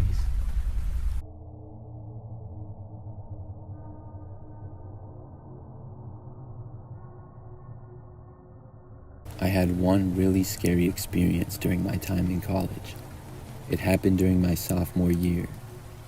I attended a school that was somewhat small. You could walk across the entire campus in probably 20 minutes or less. I lived in one of the dorm buildings, and I remember that year was my toughest class schedule. Sometimes I would be doing homework late at night in one of the buildings on campus. One night in particular, I was working on a lab assignment. It went pretty late, until almost midnight. When I was finally done, I packed up all my stuff and left. The building was about completely empty, and most of the lights were off. After leaving, campus was like a ghost town. I had to walk about 10 minutes to get back to my dorm building. As I was going through a courtyard a few minutes in is when I saw this guy. He was kind of walking along the side of a building that I had sort of just passed. I'm not really sure why I even looked over in that direction. He didn't look like a normal student or employee of the college though. The strange thing about him was that it looked like he was wearing a mask. I could barely see him at all, but I did see that he was wearing what appeared to be a ski mask. I just kind of thought that it was strange, but kept walking. Probably 2 minutes later though, I got this odd feeling and looked behind me. I saw the guy walking, and he was a really long ways back, but he was walking the same way I was. I got worried because he hadn't been walking that direction before. I hoped that he wasn't following me or something. When I got closer to my dorm building, I sort of looked behind me again. He was still there. I couldn't really hear him walking because he was so far back, but I could sense him. I tried to walk a little bit faster, and I still felt like I could make it to my dorm okay. I just had a little bit farther to go. For the next couple of minutes, I did not look behind me, and I didn't hear the guy either. Then, when my dorm building was in sight, I glanced over my shoulder. Not only could I still see the guy, but he was now much closer to me. Now he was maybe 50 feet behind me, or a little more. I got really nervous when I saw that. I felt like he was definitely following me. Still, I knew that I could make it to my dorm before he did. At last, I arrived at my building. I got to the first door and then used my key fob to get into the second set of doors. I made sure that the door closed right behind me after I made it in. The man wasn't inside yet at all, and I felt like I had possibly escaped from a bad situation. After walking through the empty lobby into the first hallway, I saw a student seemingly leaving, and I passed by them in the hallway. After they walked past me, I'm not sure where they were going. I continued to the end of the hallway where the stairs were. We didn't have an elevator in my dorm, and my room was on the 4th floor. But I had this crazy thought when I was walking down the hallway. What if whoever was leaving the dorm accidentally lets that guy into the building? Probably like 5 seconds after this thought, I heard the door opening in the distance. Now I was a good ways down the hall, but not at the stairs yet. Moments later, I heard somebody enter the hallway from the lobby. I looked over and saw the same masked man. He was walking really fast and heading in my direction. I quickly went into the stairwell and ran up the stairs as fast as I possibly could. About the time I reached the 4th floor, I heard the guy entering the stairwell. Then I sprinted down the hallway and got to my room. As I was entering, the man reached the top of the stairs. He didn't come to my room or anything. I kept watching out the people. I decided to call the police and let them know what happened. They came out and searched the dorm building. They found the guy hiding in the basement. He was not a student, and I'm not sure what he was doing on campus. The student that left the dorm after I entered did in fact let him in. Apparently, the guy removed his ski mask and wasn't wearing it when he was let in. Then he must have put it back on after arriving inside. The person leaving must have thought he was just a student or just didn't notice. That experience made me scared to go out at night on campus for a while. Luckily, nothing like that happened again.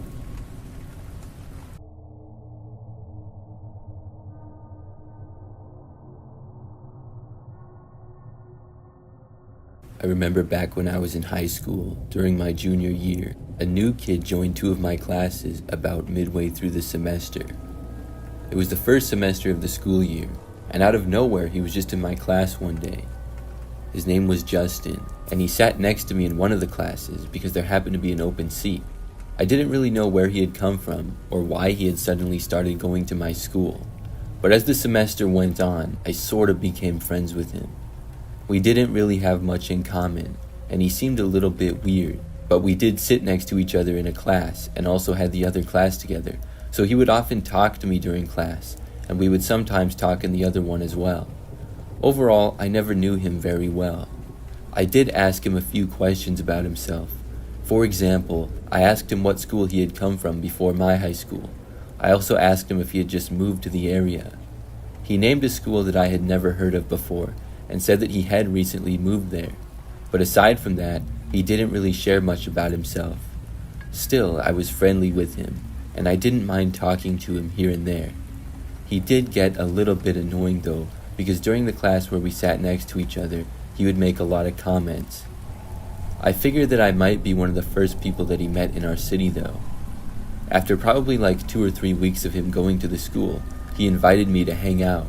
He said that I should come over to his house that night around 7 or 8. At first, in my head, I wasn't really sure if I wanted to, but I said yes because I realized I may as well hang out with him at least once. After school, I went home, and then he texted me at some time that night to come over.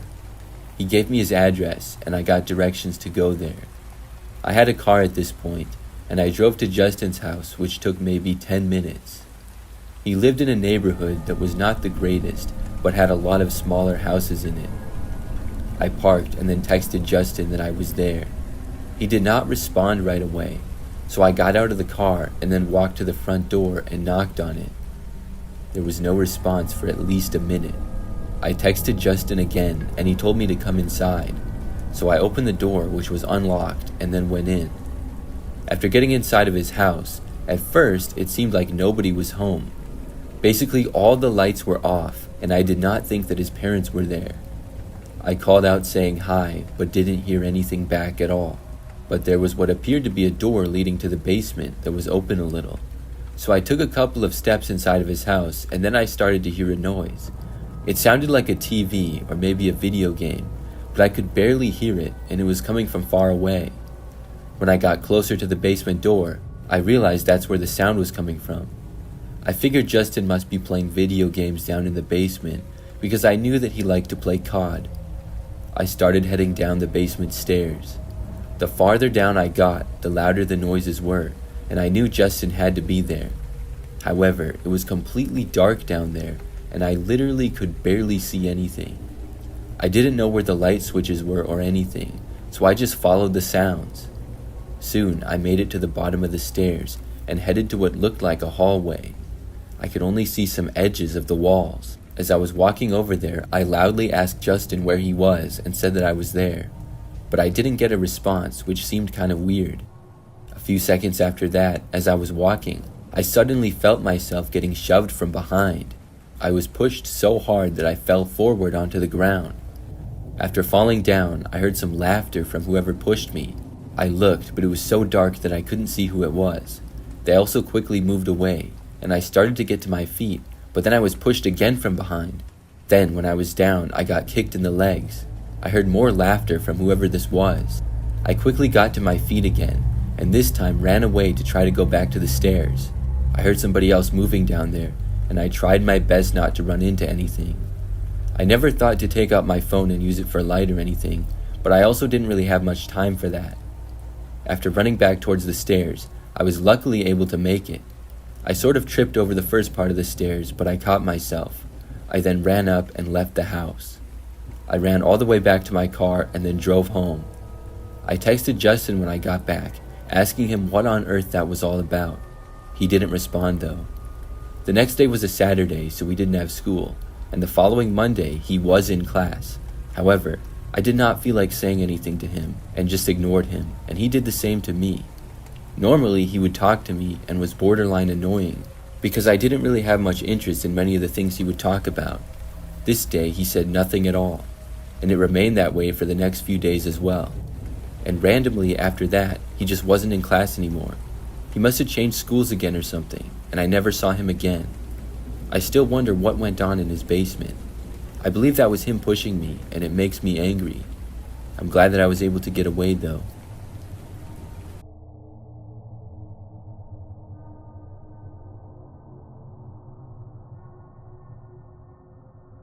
My first year of college, I had gotten close with a group of friends who were into urban exploring. I had never done it before, but most of my friends enjoyed exploring old, abandoned buildings, and as long as it wasn't a place which seemed super dangerous, I would go. There was a perfect opportunity right on our campus for us to explore.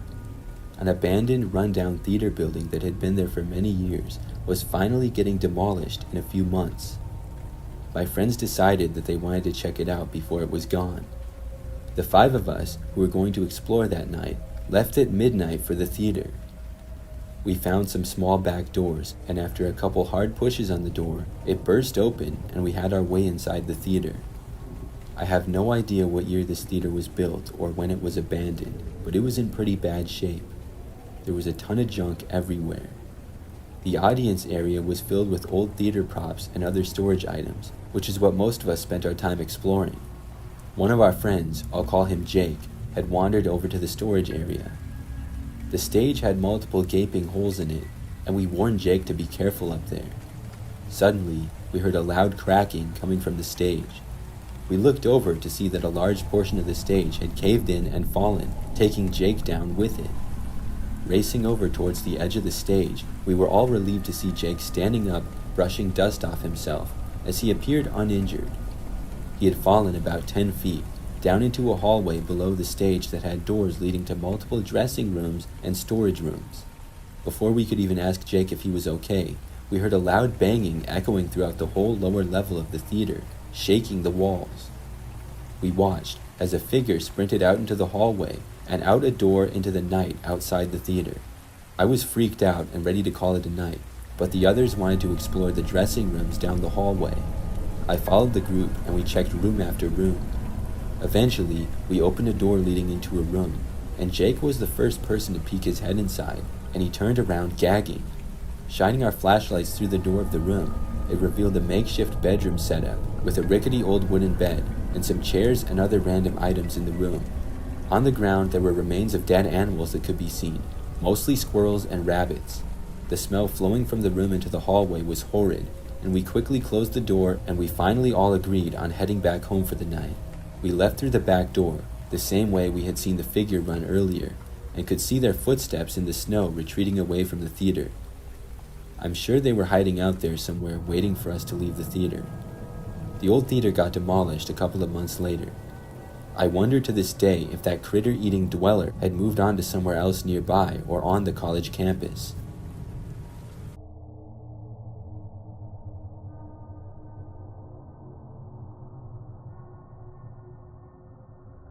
One of my first weekends in college, my newly acquired friends and I decided to go to a house party. We hung out in the dorms for a majority of the evening. Then, at around 10:30, we got dropped off at the address for the house party. It wasn't quite what we were expecting when we thought of a party, but there was enough people there for it to be a good time still. We also knew many people there, so that made it more fun also. The focal point of the party was downstairs in the basement, where there was loud music and drinking games being played. Personally, I wasn't interested in playing any of the drinking games, so the party was a little boring for me, but I stayed downstairs and hung out with my group of friends. Eventually, though, I got really hot and wanted to get out of the basement and grab some fresh air. My plan was to go outside the house for a bit into the cool night, but on my way out, I walked through the upstairs living room area where there was a couple people hanging out on the couches talking. I recognized a girl on the couch in the living room. She sat near me in one of my classes. I decided to go talk to her and say hi. It ended up being a great conversation, and I sat down on the couch with her and we talked for a while about school and other random stuff. It was a refreshing break from the noise and action of the party going on downstairs in the basement. We had been talking for quite a while now, when it came to my attention that a guy sitting on the other couch across the room was staring at me. He wasn't talking to anyone, and there was nobody really by him. He was just sitting and staring. I sneaked glances at this guy during my conversation, and every single time he was locked in on me. I was getting a little weirded out by his intense gaze, so I wrapped up the conversation with my classmate and decided to head back downstairs to my friends. I had reached the top of the stairs heading down into the basement when I felt a cold hand grasp firmly onto the back of my arm. It was the guy from the couch. With no introduction or hello, he simply stated, "Want to go outside and get some air?" It was an unfriendly voice, and I told him no and to please let go of my arm, and he was still grasping onto the back of it. He stared at me for a couple of seconds, and I was afraid he wasn't going to let go. Finally, he slowly released me, and I quickly went downstairs into the life of the party to join up with my friends. At this point, I was ready to go home, back to the dorms, but my friends were still playing games, so we stayed longer. I was scanning the basement looking for someone I knew when I saw the guy from upstairs again. He was standing in the corner of the basement, keeping to himself, and staring once again directly at me. I kept tabs on the creepy guy, making sure that I knew where he was so that I wouldn't get close to him for the rest of the night. I was relieved, to say the least, when one of my friends notified me that our ride was there and it was time to go. We said our goodbyes and piled into the back seat of our ride's car. As we pulled away from the house, I saw someone watching us through the front window, the curtains pulled open a bit and their head peeking through. It had to have been the guy who was staring at me all night. Thankfully, nobody followed us home that night. The next week in my class, I asked my friend if she knew who the guy was that had been sitting alone in the living room.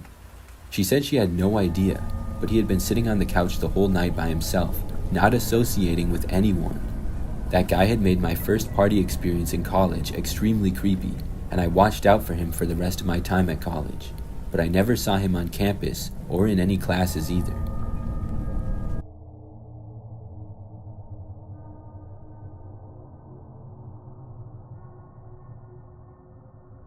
I am a senior in college currently. This story happened to me when I was a sophomore. It was the beginning of the second semester of classes. I lived in a pretty standard dorm building at the time. It had 5 floors and a basement. The dorms were pretty old, and the basement was known to be very creepy. The laundry room was down there for kids on the first 2 floors, so I had to use them. One night, I was playing video games in my room and decided to do my laundry. The laundry room was right at the bottom of the stairs and was basically the only room that people used in the basement. The rest of it was just hallways and rooms used as storage, and it was very dark and creepy. I went down, put my stuff in the laundry, and then went back up to set the timer and continue gaming. When my timer went off 40 minutes later, I went back down to get my laundry. But when I arrived in the laundry room, I saw that the washer had been opened and all of my clothes had been thrown around. I was pretty angry about this, and I looked around but didn't see anybody. Then I heard the sound of laughter coming from outside the room. I walked over to the hallway. It was dark, but I saw a man about 30 feet away down the hall, standing there smiling and laughing, holding one of my socks and waving it around. He had to be at least 40 years old, and he looked completely insane. He started to walk towards me. I turned and went up the stairs. I ran to my RA's room and knocked, but he didn't answer. It was pretty late at night, and I figured he was asleep, so I decided to call the campus police instead. I went to my room and called them, and they said they would have somebody on the way. Just when I hung up, I heard the door to my room jiggle. I went over and looked out the peephole. The man was there. He started banging on my door. I looked around my room to try to find a weapon. Then I heard the noises of people shouting in the hall. I walked over to the door again and saw the man in a struggle with about 2 students. I went out and tried to help them. The man put up a fight, but eventually we were able to overpower him. The police arrived and took him away shortly after. It turned out to be a crazy homeless man that was on drugs. Nobody knows how he was able to sneak into the dorms, though.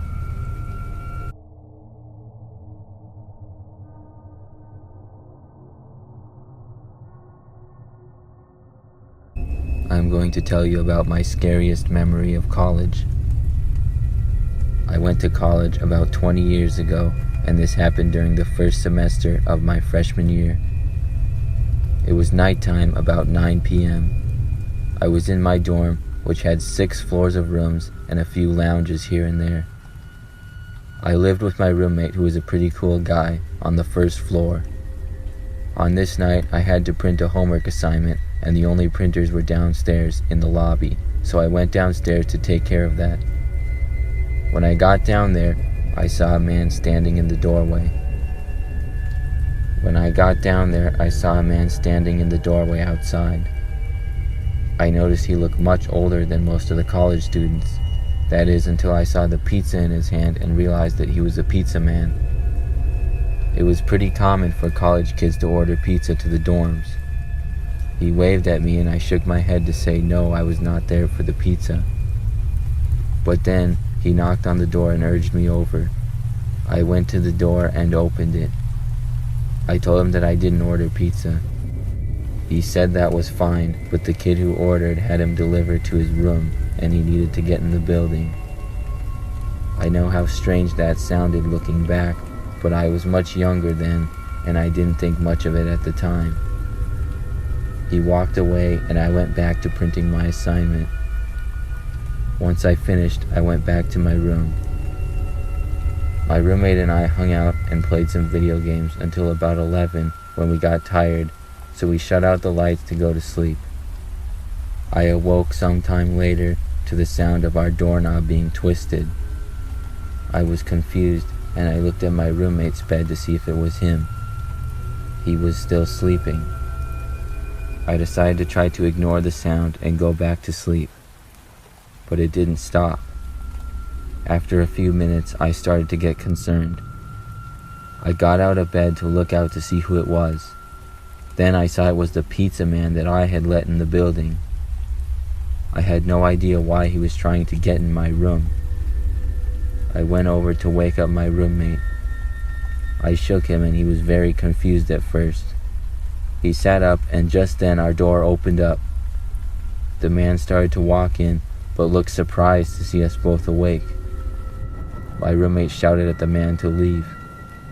He responded by saying he wasn't going to and we had to do what he said. Then he showed us a bag he was carrying and told us we did not want to know what he had in there. I took this as some sort of a threat. I didn't know quite what to do. Then my roommate started towards our window, which happened to be open slightly because it was a hot night. He pushed it open farther and jumped out. I saw the man start to pursue, and without even thinking, I followed my roommate out the window. We ran around campus and saw the man chasing after us. We kept going as fast as we could until we found a better lit street and were able to see a campus patrol car. He saw us in a panic and stopped. At this point, the man was gone from chasing us. We explained the situation and more police were called to the dorm building to look around. After the search though, the man was not found and he was able to get away. I felt bad for letting him into the building, but I'm glad nobody got hurt.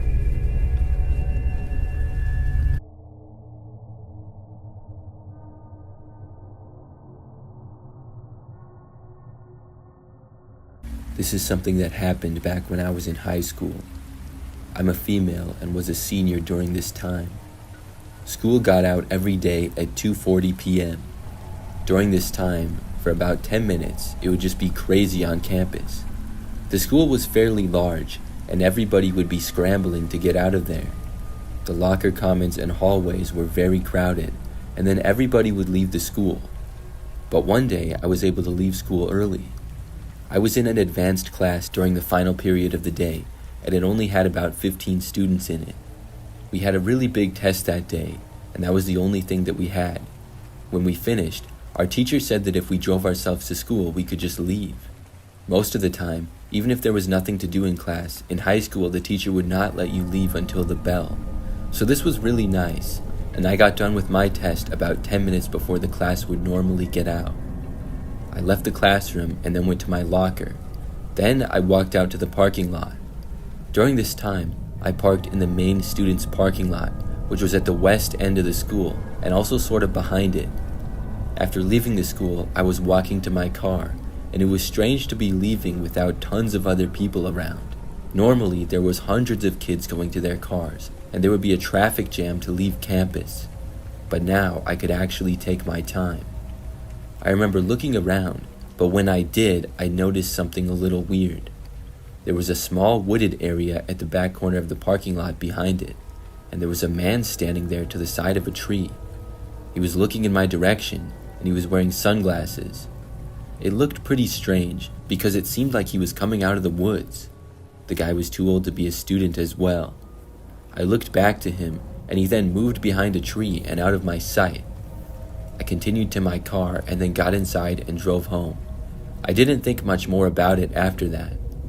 But the next day after school, I was walking to my car again. This time, I left school at the normal time with everybody else, and there were tons of other people around. When I was walking to my car, for some reason, I happened to remember the previous day and seeing the weird guy in the woods.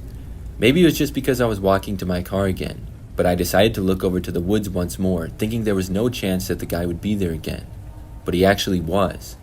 The same guy was in the same exact spot, and it was really hard to notice him or see him at all unless you were looking for him.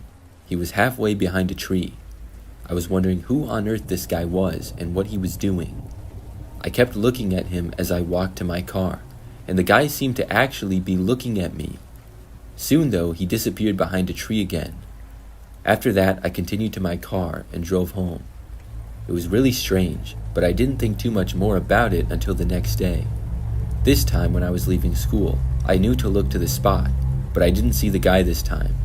He was not there like he had been the last couple of days.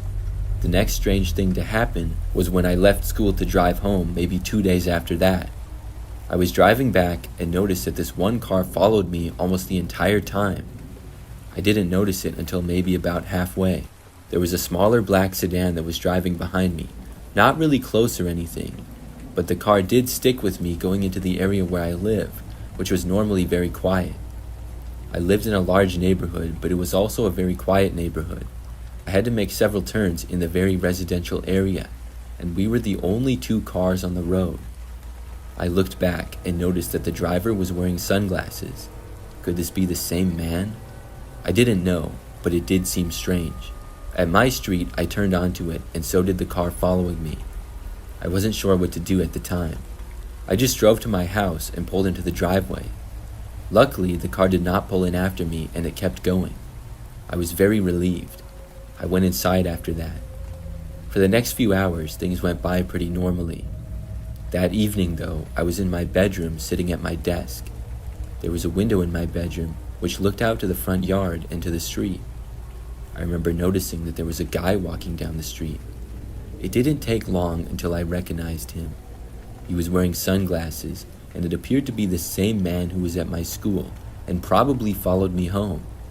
He was slowly walking sort of down our street, and I noticed him looking in the direction of our house. When I realized this, I left my bedroom and found my parents in the living room. I told them the whole story of everything.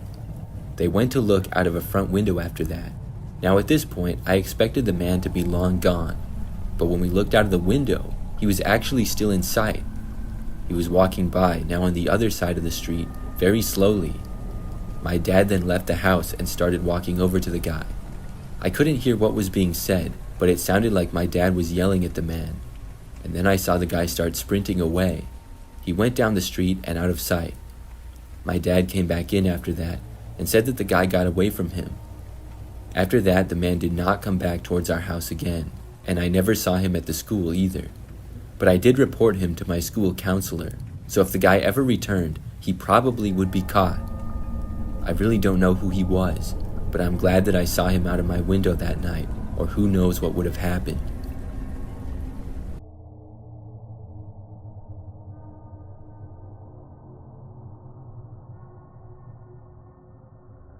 In college, I was living in an old dormitory. It was one of those buildings that had been around for ages, full of creaky floors and strange noises.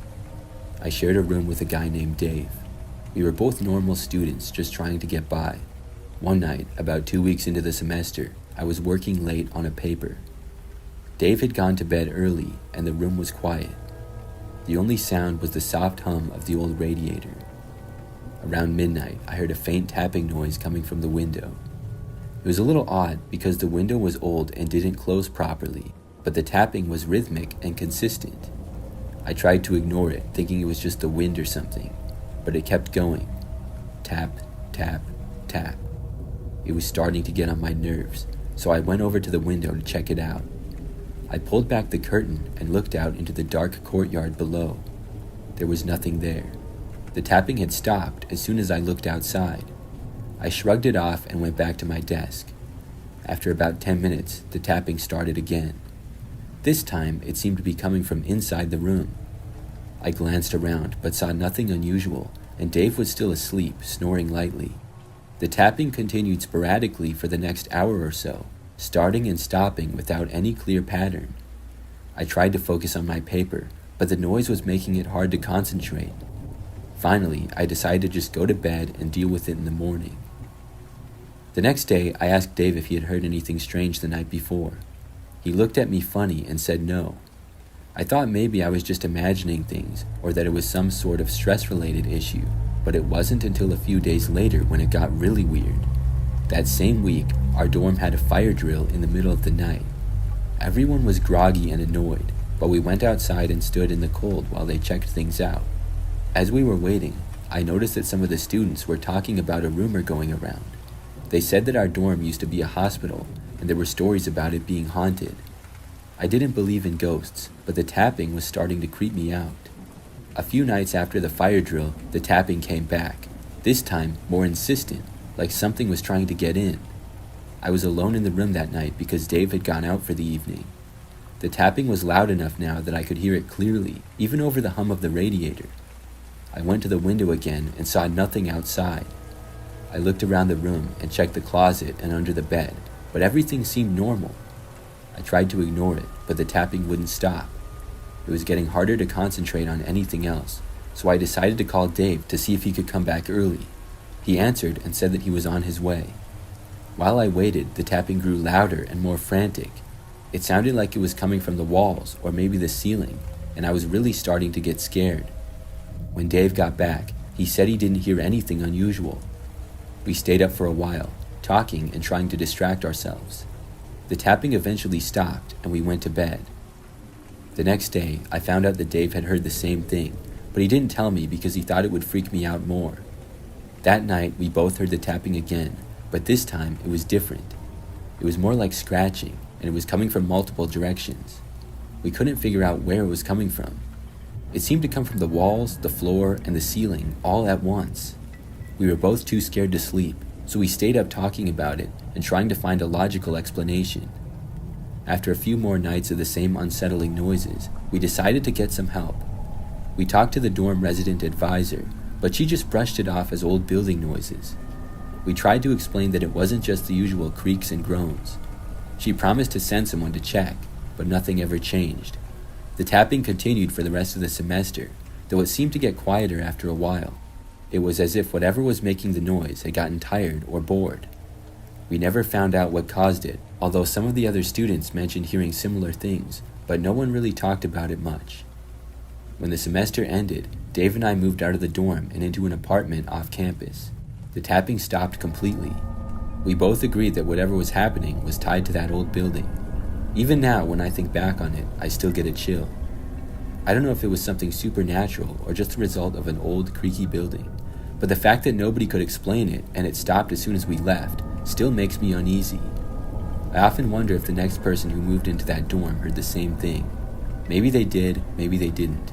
It's one of those mysteries that will probably never be solved, but I'll always remember those nights and the strange noises that kept me awake.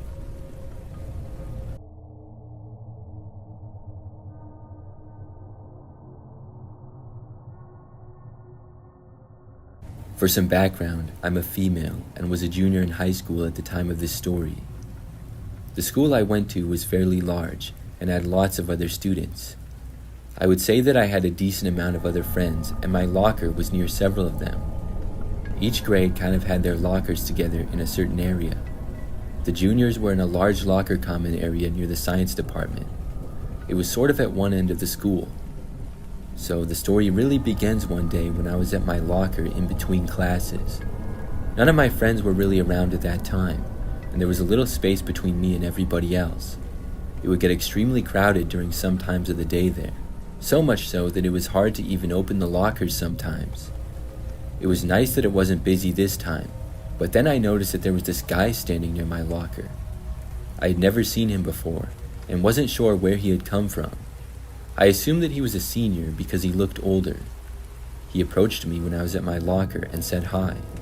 Then he proceeded to start a conversation with me. He asked me to skip class and leave school with him, saying we could hang out. Now, I didn't even know this guy, and I took school very serious, so I did not want to skip. I told him no, I had to go to class, and I said that he should do the same. He asked me to hang out with him after school then, and I said no, I was busy. I really did not want to hang out with him at all and was not interested. I then left the guy, and said that I had to go to class now. He was still at my locker when I walked away. For the rest of that school day, I didn't see him, but the next day, he was back. I got done with the class and went to my locker only to find him there. He was standing right in front of it, kind of blocking it from me. I asked him to move, and he started asking to hang out again.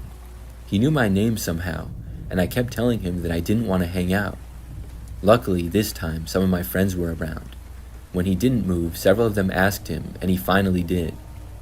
After he left, I asked my friends who he was, and none of them knew anything about him. We all just assumed that he was a senior, and I just hoped that he would leave me alone. Well, later that day, after school, I was stopping at my locker before going home. When I did, the same guy was there. This time, he asked if I needed a ride home, and of course, I said no. I drove to and from school every day.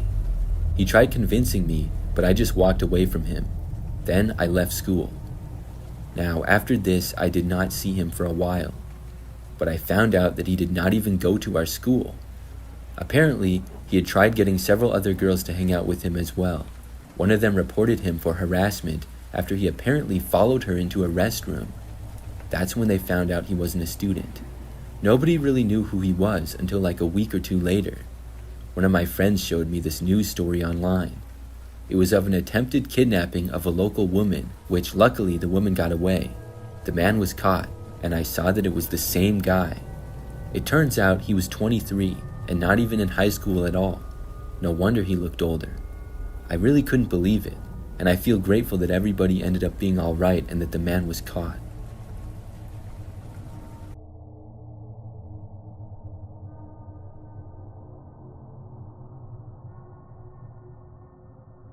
This is back when I was a high school freshman.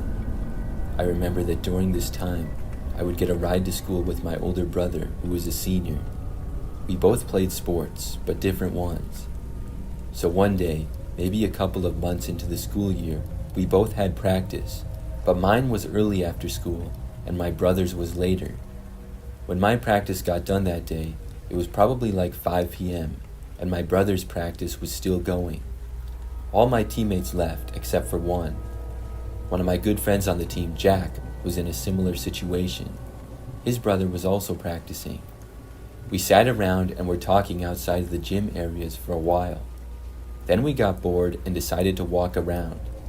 School had been done for hours, so at this point, everybody was gone and the place was almost completely empty. We started just talking and walking around random hallways, just kind of wandering around. We were both freshmen and still fairly new to the school, but knew most of the place pretty well. I remember after walking around for a while, we found this staircase that neither of us knew about. It was in an older wing of the school, and there were doors in front of the stairway, but one of the doors was open. We were both curious, so we walked inside and started going down the stairs. They led to, I guess, what was the basement of the school. I wasn't even aware that the school had a basement. At the time, I was thinking it probably wasn't used for anything except maybe storage. When we both got down there, it was really dark. Most of the lights were off, but we found this one switch and a few lights to the hallway turned on. It was basically just one hallway with a few rooms in it. We walked down it and were just looking around. I think we were both just surprised that we even had a basement in our school. We were talking to each other and just looking around, when towards the end of the hallway, we heard a door open. This really startled us, because we had no idea that anybody else was down here. I mean, all the lights had been off, and this place didn't really seem like it was in use. The next thing that I knew, this guy walked out from a room and into the hallway. We both didn't know who this guy was and did not recognize him. He clearly did not work for the school. He was wearing nothing that would indicate that he was a custodian either. The guy had really short hair and was wearing a t-shirt and jeans. He looked out at us, but did not say anything. Then, after us both staring at each other for a few moments, the man started walking in our direction. The way that he was walking was sort of aggressive, if that makes any sense. As he was approaching, he told us to come to him. We both had a bad feeling about it though, and just turned around and quickly went back upstairs. After we had made it to the top, we both went away from that hallway. The man did not come upstairs and remained in the basement. We continued to walk far away. For the next 20 minutes or so, we walked up and down random empty hallways and talked about what had happened. Soon, though, we got curious and decided to head back, not to go into the basement, but just to see into the hallway. When we returned, both of the doors leading to the basement were shut. I actually tried to open one, but it wouldn't open and seemed to be locked. We then walked away and headed back over towards the gyms. We then waited there until our brothers were done with practice. After that happened, I wondered who the guy was and what he was doing down there. I never saw him again. I also wasn't aware of the basement area being in any sort of use to the school during my entire time there, and I never went back down there again.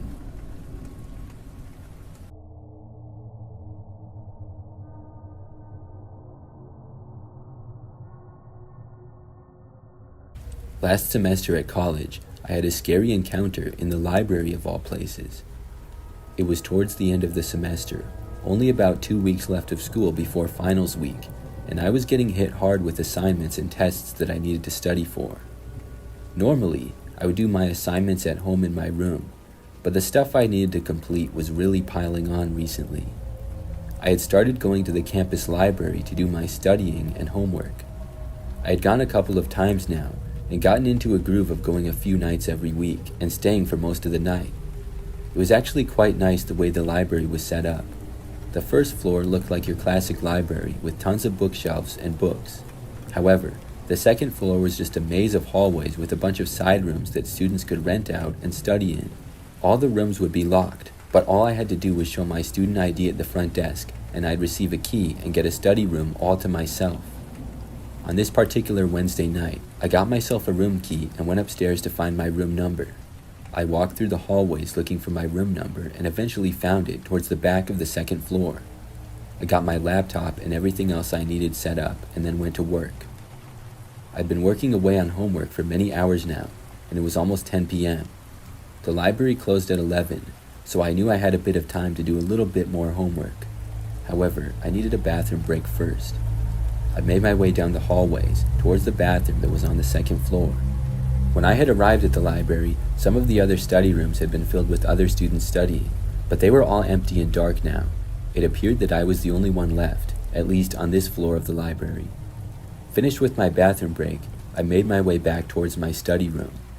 When I turned the corner and saw my study room, something was wrong. I had left the door open and unlocked because I was only going to use the bathroom and didn't want to bring the key with me, so that wasn't out of the ordinary.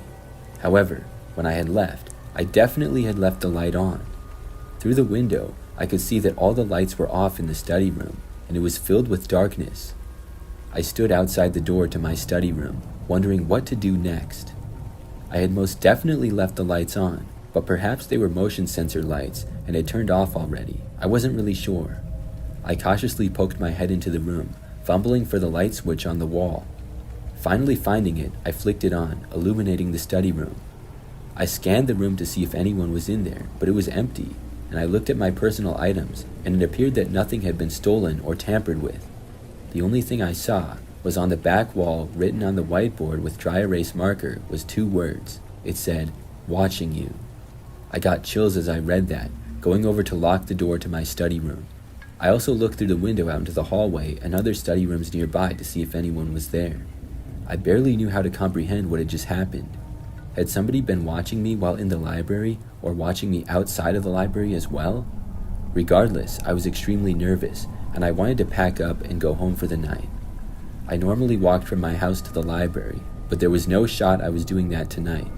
I called the campus safety officers and asked if I could get a ride home from the library. For the final 2 weeks of the semester, I didn't study at the library and was always looking over my shoulder.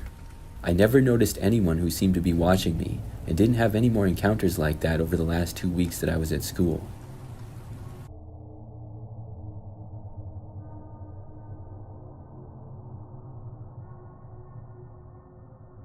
I used to walk to and from school every day.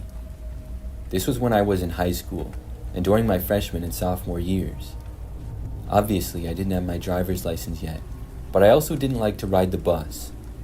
We luckily lived close enough that I could walk to school, and we lived in a warmer climate where the winters were very mild. It would take me about 15 minutes to walk to the school, and I had no problem with it at all. We lived in a residential neighborhood, and I would take a couple of sidewalks to the high school. That was basically it. Most days, I would walk all by myself, and at 7 o'clock in the morning, things were very quiet. The roads were not very busy either, other than the occasional car passing by. One morning, I was walking to school like any other day. I would say that I was about halfway there when I heard a vehicle approaching. To this point, there had been maybe a few cars here and there driving by, but I didn't really notice. So this car I did notice, because it started driving closer to me and slow, like it was going to pull over. And then surprisingly, it did pull over. I looked over to the car, wondering who it was. The window rolled down, and there was a man behind the wheel. He asked me if I could use a lift to class. Clearly, I knew better than to get a ride from a stranger, and I said no. The man said something like it was probably a really long walk, but I still said no thanks. At that point, he did drive away. I walked the rest of the way, wondering if the man could have been dangerous, or if he was just trying to be nice. He should know better, though, than to offer random high school kids rides. So after school that day, I was walking home. This was the very same day. So I was by myself from the sidewalk, and when I was nearing my neighborhood, but still a few minutes away, a car approached again. I didn't really think to notice if it was the same one, but I soon realized that it was. The car slowed down and went about as slow as I was walking. Once more, a man rolled down the window, and when I looked, I noticed that it was the same guy. He then asked me if I needed a ride. I told him no again, I did not need a ride. He said okay, and then drove off. I really couldn't believe that the guy had tried to get me to go into his car before and after school. Obviously, I was hoping that I would never see him again, but that was not the case. The very next morning, I was walking to school. Now, looking back, it's easy to say that I should have told somebody, and I should have took more precautions, but for some reason, being a young high schooler, I thought the man would not be back. I figured he would have gotten the hint, and the previous day would probably be the only day that I would see him. So as I walked to school on this morning, I was about halfway there, and I saw a car pass me by, which looked like the man's car. I got a bad feeling. The car passed me though, and for a moment I felt relieved. But then the car pulled over to the side of the road, about 40 or 50 feet in front of me. And this time, it completely pulled over. It stopped, and it looked like the engine was turning off. I had a terrible feeling. It seemed as though the man may get out. So I quickly turned and went into a random person's front yard. The sun was still sort of rising, so it was mostly dark out. I then went into the neighbor's backyard, and then cut through a few more properties. I knew the area really well, and I continued to cut through more people's yards and take random streets. I was able to make it all the way to school like that, and did not see the man or his car for the rest of the way. When I got to school, I called my mom and told her about it, and I also told all my school friends throughout the day.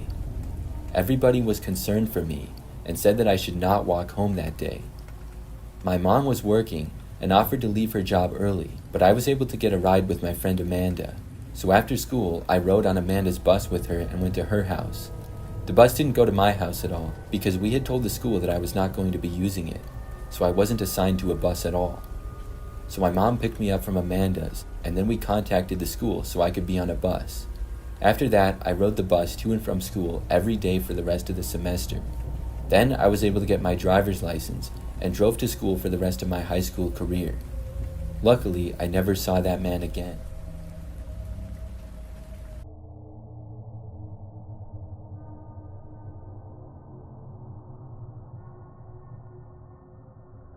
I never thought much of getting randomly paired with a college roommate. I figured we'd be friendly, share some laughs, and maybe argue over something small, but nothing out of the ordinary. But when I moved into the dorm, I was paired with a girl named Emily, and from the start, things felt off. Emily was quiet, not in a shy way, but in a way that made you wonder if she had something to hide. She didn't go out much, and when she did, she'd be back in no time.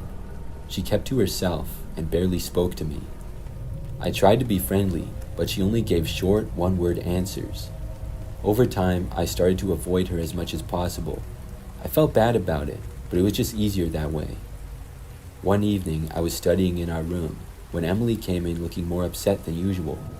She threw her bag on the bed and sat down heavily. I tried to ignore her, but she was pacing back and forth. "You okay?" I asked, though I didn't really expect an answer. "Yeah, just a lot on my mind," she said. Then she fell silent again. That night, as I was about to fall asleep, I heard Emily's bed creaking. I looked at the clock. It was past 2 a.m. I tried to ignore it, thinking she was just restless, but then I heard a soft, rhythmic thumping sound. It was irregular, like something heavy was being moved around. Curiosity got the better of me. I got up and peeked out of my bed. Emily's bed was moving slightly with each thump, and I saw her silhouette through the thin partition that separated our beds. She was sitting up, her head bent forward. I was too tired and scared to investigate further, so I just went back to bed. The next morning, Emily was already gone when I woke up. I didn't think much of it until the day after. I was sitting at my desk when I noticed something odd. The drawer of the nightstand next to Emily's bed was slightly open, and I could see a piece of paper sticking out. I pulled it out and found a list of names and dates written in Emily's handwriting. It didn't make sense at first, but then I realized they were names of students in our dorm, and the dates were all recent. I started to feel uneasy.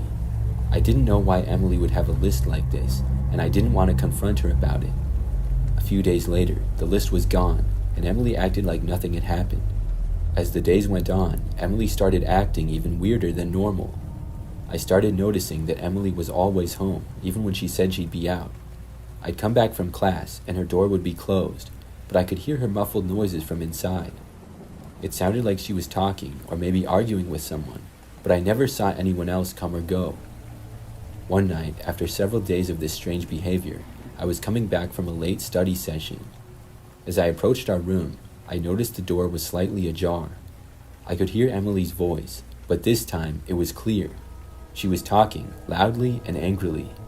Her door was cracked open, and I could see her in the room. She was standing by the window, her back to me. She was talking to herself, but the way she was moving, it was like she was addressing someone else. I couldn't make out what she was saying, but it sounded intense. I didn't want to intrude too much, so I quietly closed the door and went into the common area. The next morning, Emily was gone again. I took the opportunity to look around her side of the room. I felt a little guilty about snooping, but she was acting so weird lately that I wanted to see if I could get a clue as to what was going on. I didn't find much, just a few personal items and the empty drawer where the list had been. But there was something else. Underneath her bed, I found a small old-fashioned key. It didn't look like it belonged to any of the dorm rooms. I put it back where I found it and decided to stay away from her side of the room. Days went by, and Emily's behavior grew even more erratic. One evening, as I was studying late, I saw her from the corner of my eye, walking around the dorm with that strange, intense look on her face. She had a heavy bag with her, and she seemed to be looking for something or someone. I tried to avoid her, but she noticed me and gave me a cold stare before quickly disappearing down the hallway. Things reached a tipping point one night. I was awoken by a loud banging sound coming from Emily's side of the room.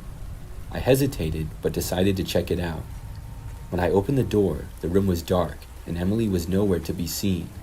Her bed was a mess, and the room looked like it had been ransacked. I went to the common area and saw Emily sitting alone, her head in her hands. She looked up when I approached and had tears in her eyes. "Are you all right?" I asked, trying to be supportive despite my own fear. She nodded but didn't say anything, so I decided not to press further. The next day, Emily was gone.